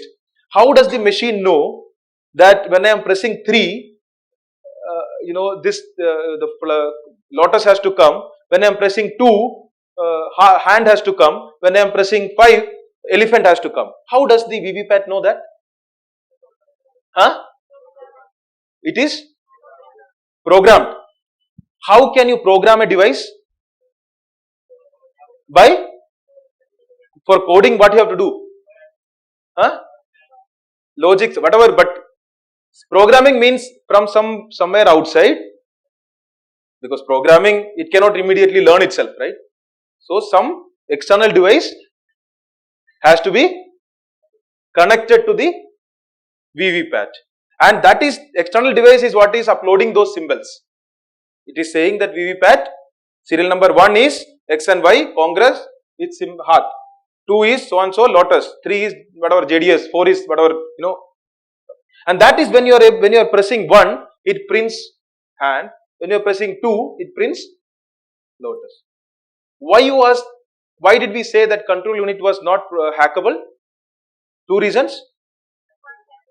One time programmable, and second, it is not connected to VVPAT. It is connected to external device, and it is programmable. And who is casting the vote? VVPAT. Do I really need to change anything in control unit? If I can control the input, do I have to do something which is in the storage? And when do you actually upload these pictures? You can upload these pictures and these things only after you know the candidate's name, because candidate name also comes. Earlier, you never knew which party would come at which sequence. Okay? Because that is the symbol allotment and the Form 7A publishing used to happen on alphabetical order of the candidates. So, the name of the constituencies you can't ever know. But now, after knowing all this, because that is how you say one is XYZ name and his symbol is this. After knowing the sequence of the candidates, you are connecting an external device to the VVPAT, and which is a programmable device. Was it more secure earlier, or is it secure now? Because VVPAT is now able to control both the things. One is that what the voter sees, voter is pressing something, but VVPAT prints. What VVPAT, just imagine VVPAT as a person. Okay. With one hand, it is showing to the voter that, okay, this is what you voted. And the other hand, he is sending the vote to the control unit. He controls both the perception of the voter and also the actual casting of votes. Is it safe? A very simple thing. And commission understands there is no response because they invested so much in making this machine. Because we don't allow critical thinking.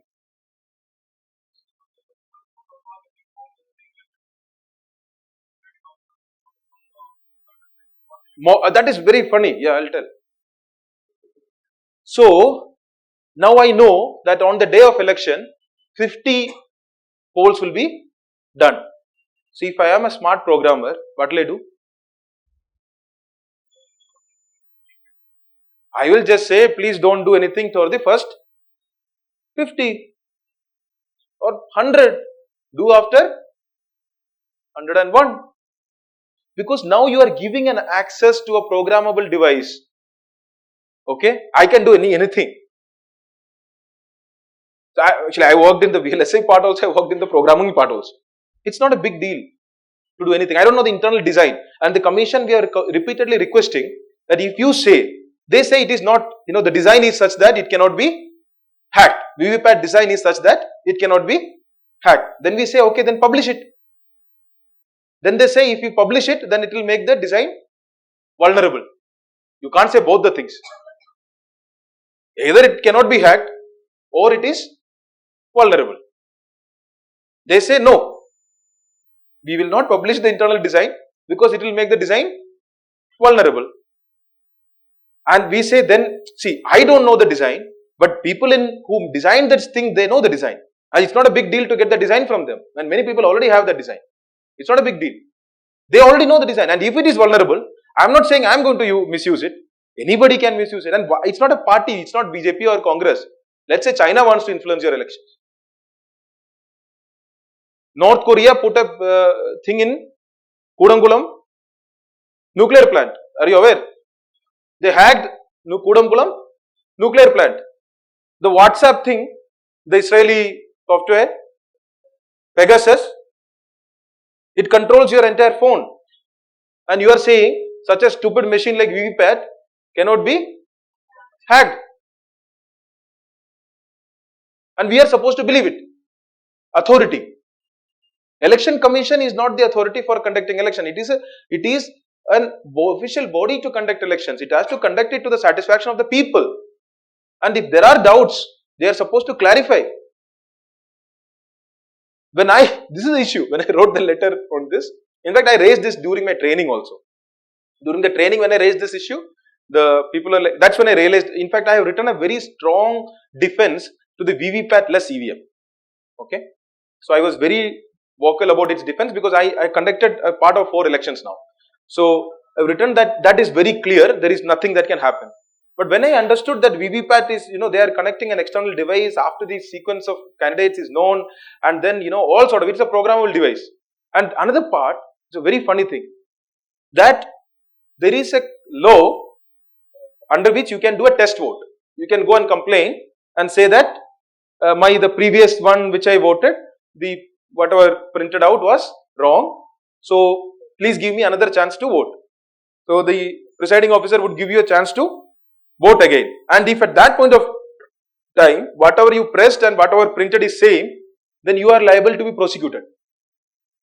Okay? Who will hack it to be changing in a consecutive way? If I am a hacker, I would hack it that I will do it only 1 in every 10. I don't hack that every single vote is transferred to some other person. I would do it that every 10 vote, after every 10th vote, I will do 1 vote to somebody else. So let's assume I hacked it like that. And the normal voter goes and presses something, and there is a light. There is so many things are there in that system. There is a sensor, because that is how it falls down, and after falling down, it sends the vote to the VVPAT.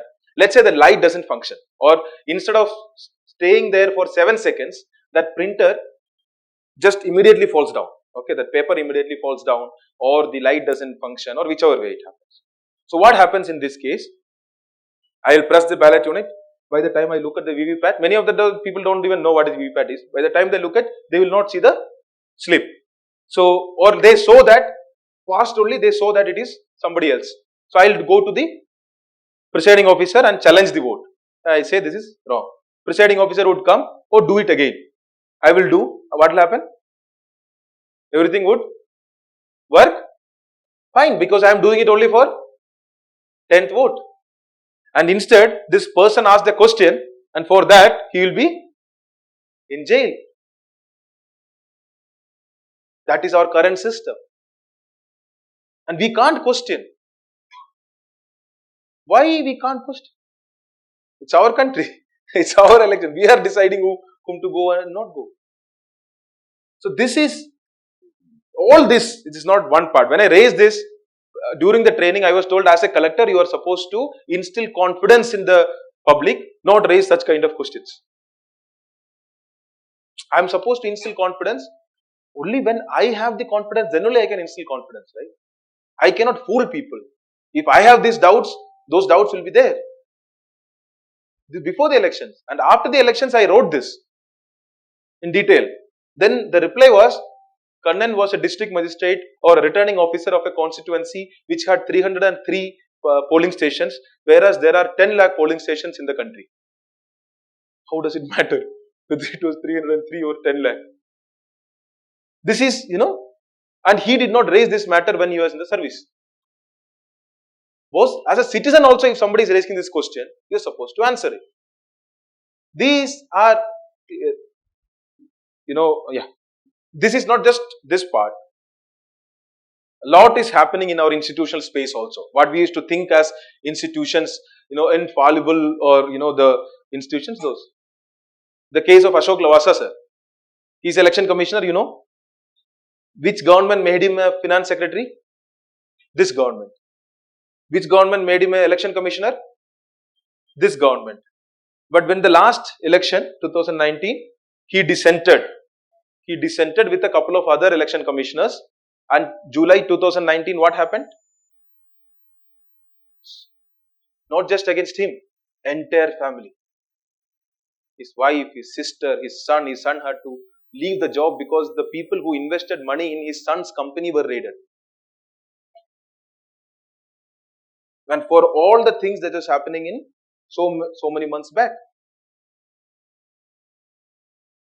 he just dissented for that. So the cost of taking a public position is increasingly being made personal. I'm not taking that position for my personal benefit. I'm taking that position because I think it's a professional stand that I don't agree with X or Y. You can transfer me, you can shunt me out, you can give me a show cause notice, whatever is you want to do that. But when that is made personal and you go after my family, will anybody take a professional stand which is against you? What happens? People don't ask questions. People don't dissent. When the cost of professional stands are being made personal, that these are the issues that giving a name to anybody who's asking a question, that being afraid of the supporters of the government, that the cost has now become personal rather than professional for taking a stand. And these are qualitative changes that has happened in our democracy. And there is a need to reset. Just this government going and some other coming in power will not change anything. Because it's the bureaucracy that runs. And they have learned something. It's difficult for them to, they'll see, last time aise kiya tha, to humne yahi kiya tha, yahi karo. Because this is normal. In Jharkhand, just today, there was yesterday, there was a sedition case filed against 3,000 people. And before in the previous government, sedition used to be like time pass. 10,000 tribals. There was a sedition case against 10,000 tribals. Patalgadi. Imagine, sedition. And when the government changed, first thing they did was, they took out all the sedition. But even after that, a week later, even after the new government coming or 2 weeks later also, yesterday there was a 3,000 sedition cases filed. You know why? Because filing sedition case was never a government policy of the previous government also. They allowed it to happen. And it became a practice. And today, I think yesterday night, the Chief Minister has already taken back all those cases and also has started an inquiry against the officer who has initiated these sedition cases. And that would send a message. And that happened because of the movement. Because people are asking these questions out. It's not easy. People don't care now about asking questions to anybody. When you start defying Narendra Modi or Amit Shah, then you are not afraid of anybody pretty much in the country. You start asking questions very freely. So I hope I have answered the VVPAT question. Any more doubts?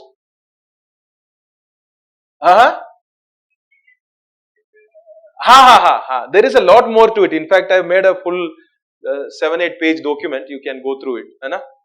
I hope you all understood. There is a lot more to it. Nitty-gritties and this thing, but overall it is this. Yeah, first of all, thank you so much for sharing your valuable experience with us and encouraging all of us to ask questions and develop critical analyst thinking. My question is, you rightly mentioned that bureaucrats serve in a democracy, but do you think that is democracy as an institution is democratic enough? My question number 2 is, can a bureaucrat afford to be vocal about the critical thinking in the present situations without resignation? Thank you. Without resigning. Yeah. So I'll ask a question. I was VAT commissioner, okay, and there was a decision to reduce the VAT rate. Okay? Reduce or increase, whatever. Assume this is a assumption. Reduce the VAT rate, and let's assume as a VAT commissioner I am the person to sign the order for. Ideally it requires cabinet resolution, etc. But in a UT setup you can issue the order with the approval. Now you don't agree with the reduction in VAT. You don't agree with the reduction in the VAT rate. What will you do? Your superior is saying, your political boss is saying, elected government, whichever you say, the legitimately elected government is asking you that you reduce the VAT rate. It's in your power. Just example, your power. Reduce the VAT rate. But you personally and professionally think in your own capacity that it is not right. It is bad for the government. It is bad for our whole country that he should not reduce the VAT rate. Will you reduce it or will you not reduce it?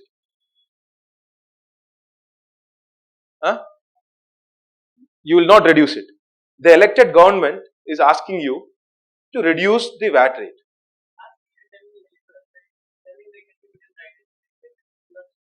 No. It is not about thing, because it is ultimately your power. So nobody can give anything in like that.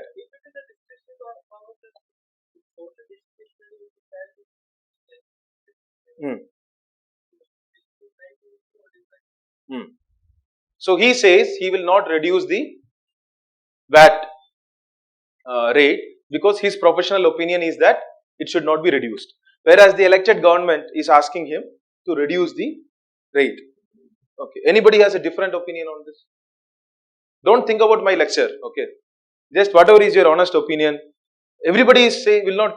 Nobody would reduce VAT rate. It will be very difficult actually. Nobody would reduce. Anybody? You will reduce. It's a popularly elected government. It's a legitimate government. So the government is asking you. You are an officer of the government. So the government is asking you reduce the rate. Okay, and you think it's you have difference of opinion on that, but you may reduce, you may not reduce. So you might reduce. You are thinking you will reduce. He is saying he will not reduce.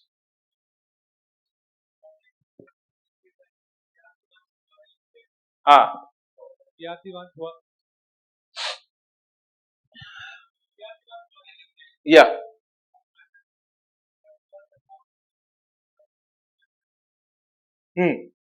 No. Whatever they can say if you don't sign, I'll put you in jail or whatever. They may say so many things.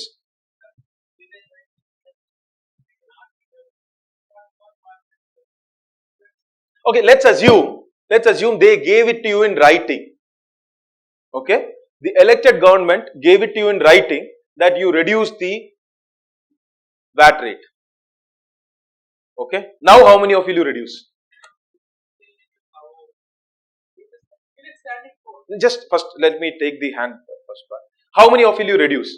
It's a written direction from the government. I know all of you would reduce.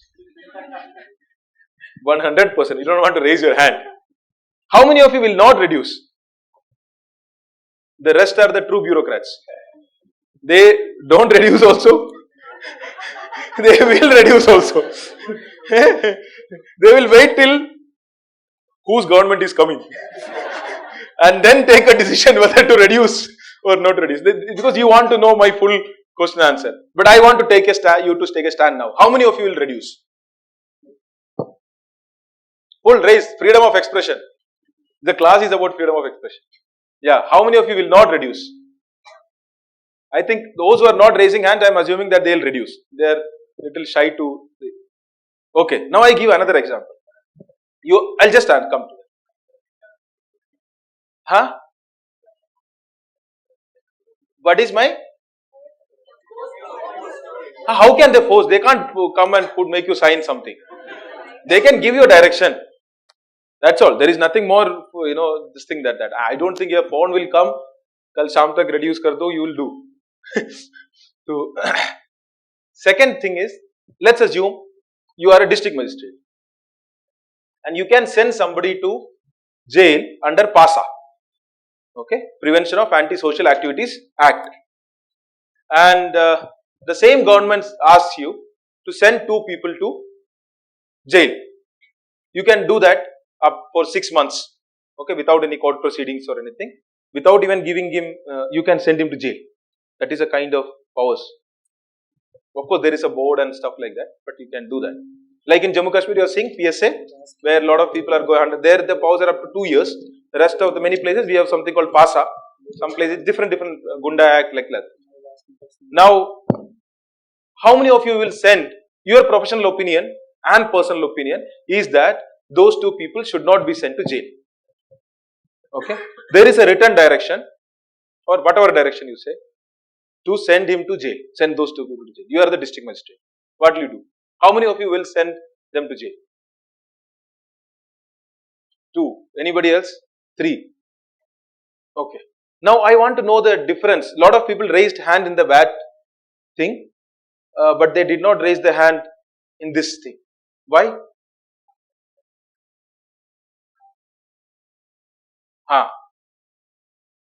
I admire the position that you will not reduce the VAT rates also, but it's ultimately a policy decision. So I have a, that's where my moral compass will be little smaller than yours, where I say that it's a government's prerogative to take a decision whether the VAT should be X or Y. As an officer of the government, if the direction comes, I will reduce it. Okay. But in the second case, I will not do it. Why?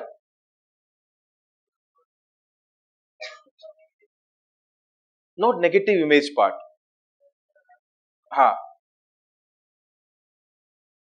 Yes. Yes, they have a family, they have kids. Okay. Let's say they don't have family. Conscience is there in both the part. What is not there in the second? It also starts with C. Constitutional rights. See, the district magistrate at that point of time is up to him. And when you are, that is my only concern. Rest all your decisions are okay. You can take this way, that way is fine. But when you are violating a person's fundamental rights, when you are violating, you are saying fundamental rights, when you are violating conscience and constitution, both. So when I am not convinced,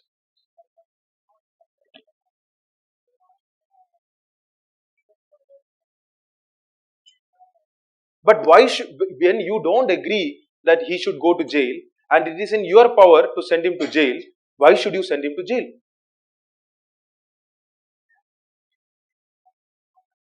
Then you will be convinced, right? So if you are convinced, then there is no issue. You are not convinced. The first fundamental premise is that you are not convinced. But there is a direction for you to do it. This happens. Why do you think Farooq Abdullah is in jail? This happens even with me before the elections. I was asked to put 2 Muslims in jail. 2 people. There was no case against him, the first person, for the 7 years. The last case against him was 2012. There was not even a preventive detention. I said, no, there is nothing to manage. Who cares? The repercussions on me can never be the repercussions of me not doing that person. For one individual, his kid, his wife, seeing that, and believe me, there was no repercussion for this. On professionally also, there are a lot of meetings. I was told you can't even do this. There are a lot of public scoldings. There is a lot of meetings and this thing. Nothing beyond that. We often undersell ourselves. That is my point. We are afraid even before taking the stand. We self-censor. Many of the times we write a post. Many of you will not be writing anything on Facebook now. You know why? Because if I write something and we are all going to be IAS and they will find your Facebook post and then it becomes right? That is self-censorship. Self-moderation. You're already, this is conditioning. You're already started, not even bureaucrat, but you already started behaving like one. Not expressing your views. You think that. Imagine how much of this happens when you are inside. If I say so, if I say something, if I do this, what will happen? People are asking me, there was a question on secularism last year. Right? Mains. How many of you have seen the last secularism? Some random question. And people are asking me I have a very different view. So I don't know, I don't want to ruin your chances, but I would have to tell this upfront. Sir, what should be our answer? If we write what we feel, we might not be able to get in. Right? So I have a very simple answer. If you are getting in through convenient answers, you are going to continue through convenient acts. If you are unable to write what is right, what you think is right on a question, and if you are already modulating and moderating your answers to what is you think is expectation of the question, this doesn't stop here. Assume this is a meeting. Your boss is sitting there. You are thinking, what is it that you are expected to say? What is it that the boss expects you to say? And you are saying that. You are not thinking what is right, what you feel, no. You are thinking, I am expected to say this in this thing. That is what my boss would like. That pat on the back. And if you are unable, if you are not even true to yourself, all those officers for me are useless. As a citizen, as a person who has gone in and come out, many of you will not agree with me. Many of you would feel it is important to be inside. Only when if you are inside, you will be able to do it. But if you have to get inside like this, these questions are a day-to-day question. What you are seeing in once in year UPSC questions are everyday questions once you get in. The answers that you are trying to construct in your ethics paper is a life that you are going to live. And these are what you are going to be confronted with. If you are not strong enough, then it becomes a concern. I don't think it is difficult to survive. We self-censor ourselves. I've taken positions, I've written against the person who was inferring, he is very close to the topmost people. I've written that. In fact, on the day of, after all this happening, the memo and everything, on the day of the Kashmir abrogation, when it happened, that August 5th, on August 5th, I was given additional responsibilities of CMD of 2 smart cities, Secretary Urban Development, Secretary Town and Country Planning, etc. Because there is serious lack and dearth of officers, who are committed to, but they want people who can perform without principles. They want people to be honest on the money front, but not on the conscience front. So this is a thing, this will change. And why is it happening is not because of the government. It is because there is, the opposition has to be there. For a bureaucrat, the best thing in a democracy is if then there is an opposition. Because, biggest thing you can say, I used to tell, sir, ye karenge to protest hoga. Nahi hoga to I used to tell. 50 log leke aao. Because that is democracy. People should come out and say this is wrong. That is when a bureaucrat could say, sir, if I do this, there is going to be a protest. Because many a times what happens, you are unable to stand on yourself. Sir, ye galat hai, nahi bol sakte. This is wrong. Instead, what you can say is, sir, if I do this, tomorrow there is going to be an RTI. So the RTI is very helpful to the bureaucrat. People think otherwise. There is going to be an RTI. It is going to come out. People who want to do right. It is going to come out. People are going to come out on the street and protest. The opposition is going to make a big issue. The media is going to ask questions. These are all your protections.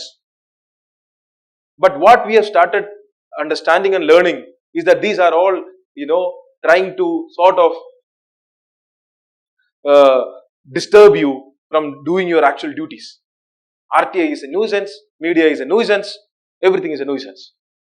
I just want to do what I want to do. Why are these people here? I know everything. I know what is right. Why these people are unnecessarily asking questions?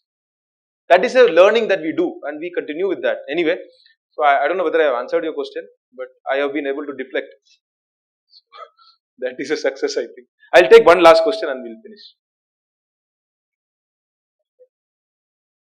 2.5 hours, I think. But good, you have not yet left voluntarily.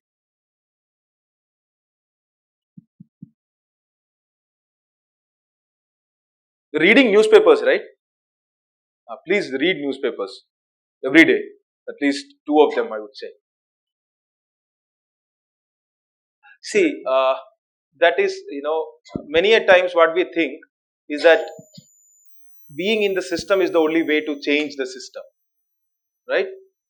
That gutter mein utroge nahi, to gutter safai kaise karoge? Unless you are in that gutter, how can you clean the gutter? Actually, if you see, you are able to clean the gutter better if you are out of the gutter. You can see whether you can use a jet, whether you want to make somebody get in, or whether you want to do something out, or whether you want to use a vacuum cleaning, whatever you want to do. Getting out gives you a perspective of that thing which is there. And we think that bureaucracy is a system. Bureaucracy is not a system. Bureaucracy is a subsystem. Bureaucracy is a subsystem in a political system. Okay? The political system is a subsystem in the larger society. So, if you are unable to exert influence in the larger systems, then it might make sense for you to continue in the subsystem. Am I making sense? By getting out, if I am able to influence the larger system under, within which the small subsystem performs, then I can keep running in that wheel inside the subsystem. My change would be minute. If you are inside the room, the whole change that you can make is whether you want to have this disk here or here. You get out of the room, you can decide whether you want this room or the another room. So taking a step back and getting out of that small, this is the issue. Once you go in, you think that is the end of everything. Getting in is easy. Getting out is really tough. Getting in because there is a lot of luck involved. Getting out is pure decision. You know what you are leaving. You are not leaving the position of this thing. You are leaving an opportunity to make difference in whatever way you could have. And there is also a huge responsibility that way. When I resigned, I did not think of anything. I just wanted to tell that whatever we are doing, these thoughts came later. When I resigned, it was very simple. We were completely shutting our eyes to the issues in Kashmir. Outright human rights violations, we are not. And when a lot of people have told me, Bewakufo, you are being an idiot, stupid.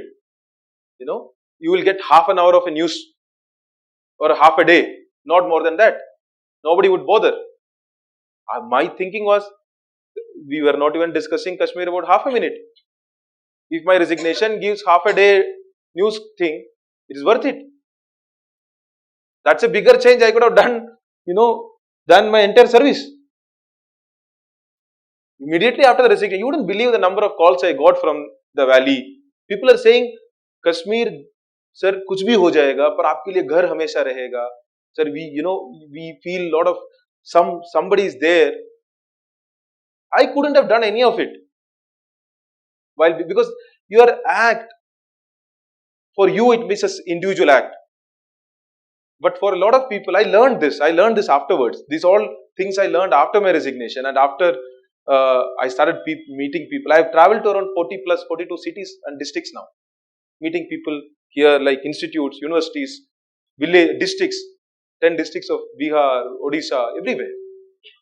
So, at times, that step of a small jerk, people are sleeping, and that jerk requires a bit of sacrifice. I am not saying it's a big sacrifice or anything. I'll find something to leave. It's not a big thing. If you are able to make a difference while being in the system, do it continuously. But if you think that the act of getting out also can make a difference to the system, do it also. These are not, either or question. You can do this or you can do that. No. These are all options. You might have decided to stay on, or I might have decided to stay on some other time. I don't know. Getting out, changing the system. So I am able to now address you, and 10 more bureaucrats, let's say 100 bureaucrats come from this room, okay, this batch itself. And I am sure at least 100 of you will have half a minute of whatever I said in your mind. Half a minute. And that will be much bigger impact than was an individual what I could have made. And imagine I have been doing this in 40 cities. So a generation of youth who thought, why do you think students are out? Because I am happy that students are coming out and protesting.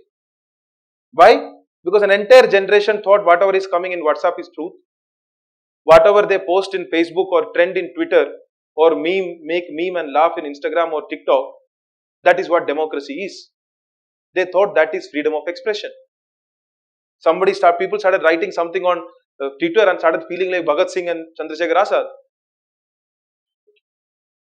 That generation is now learning that understanding issues, questioning the government, getting out on the street if required, breathing that air of freedom and democracy is what is more important.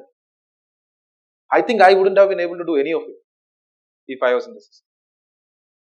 So this is a youth who's unafraid. Because every 40 years this country has had some kind of a thing. Be it in Quit India movement, be it emergency, and those are the people who have later came out as leaders. Be it our own Prime Minister, be it Arun Jaitley, be any of them you take. They were all student union leaders, Sitaram Yechuri, all of them. They were all those students who got out on the street and protested against emergency. And they were running this country for the past 40 years. You have to run the next 40 years also. And for that, movements are required. Movements are churning that is happening in the political space. New leaders emerging, new questions coming, new realities being confronted with. And that is happening. And I will always be glad and happy that I had a part to play in it. I could have been in the system and thinking about, something which is also worthwhile, but for a smaller scale. If you feel at a point you have to get out of the system, get out of the system. So I said it is not a life imprisonment. You got one life, right? You may regret, God knows, but then you regret a lot of things. But you anyway do it. It's a thing about decisions are, you don't regret decisions. You regret your inability to make that decision a success. You don't regret decisions per se. If you are able to make it a success, you are happy. If you are unable to make that decision a success, then you are unhappy. So the regret is not per se about the decision. What you do after the decision. So when you say you drop a year and you want to study, not go join a job and you want to study for UPSC, that is a decision. You could have gone for a job, but you decided not to. Instead you said you will prepare for UPSC. You will regret it if you don't give it your 100%. You will be happy if you make it a success. So, I hope I have answered. So, thank you. You asked one question about politics. To join politics, I think the intention was whether I plan to join politics or something. Yeah. So, I don't have as of now any such plans.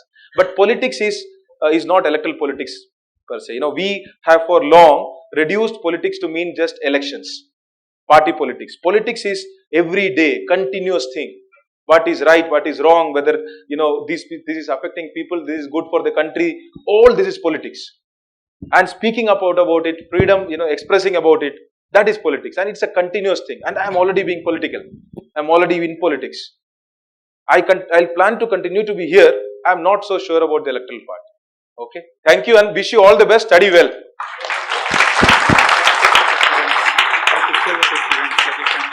Okay. The arc of moral universe is long, but it ends towards justice. But only because people pull it towards justice. It doesn't happen on its own. These thought-provoking lines have been taken from Kannan sir's Twitter handle, which asks us to stand for our moral values, justice, and most importantly, power of the people and their rights. Thank you so much, sir, for enlightening us with your ideas and experiences, and also for guiding us to become better person and dedicated civil servant. Thank you, sir. Thank you.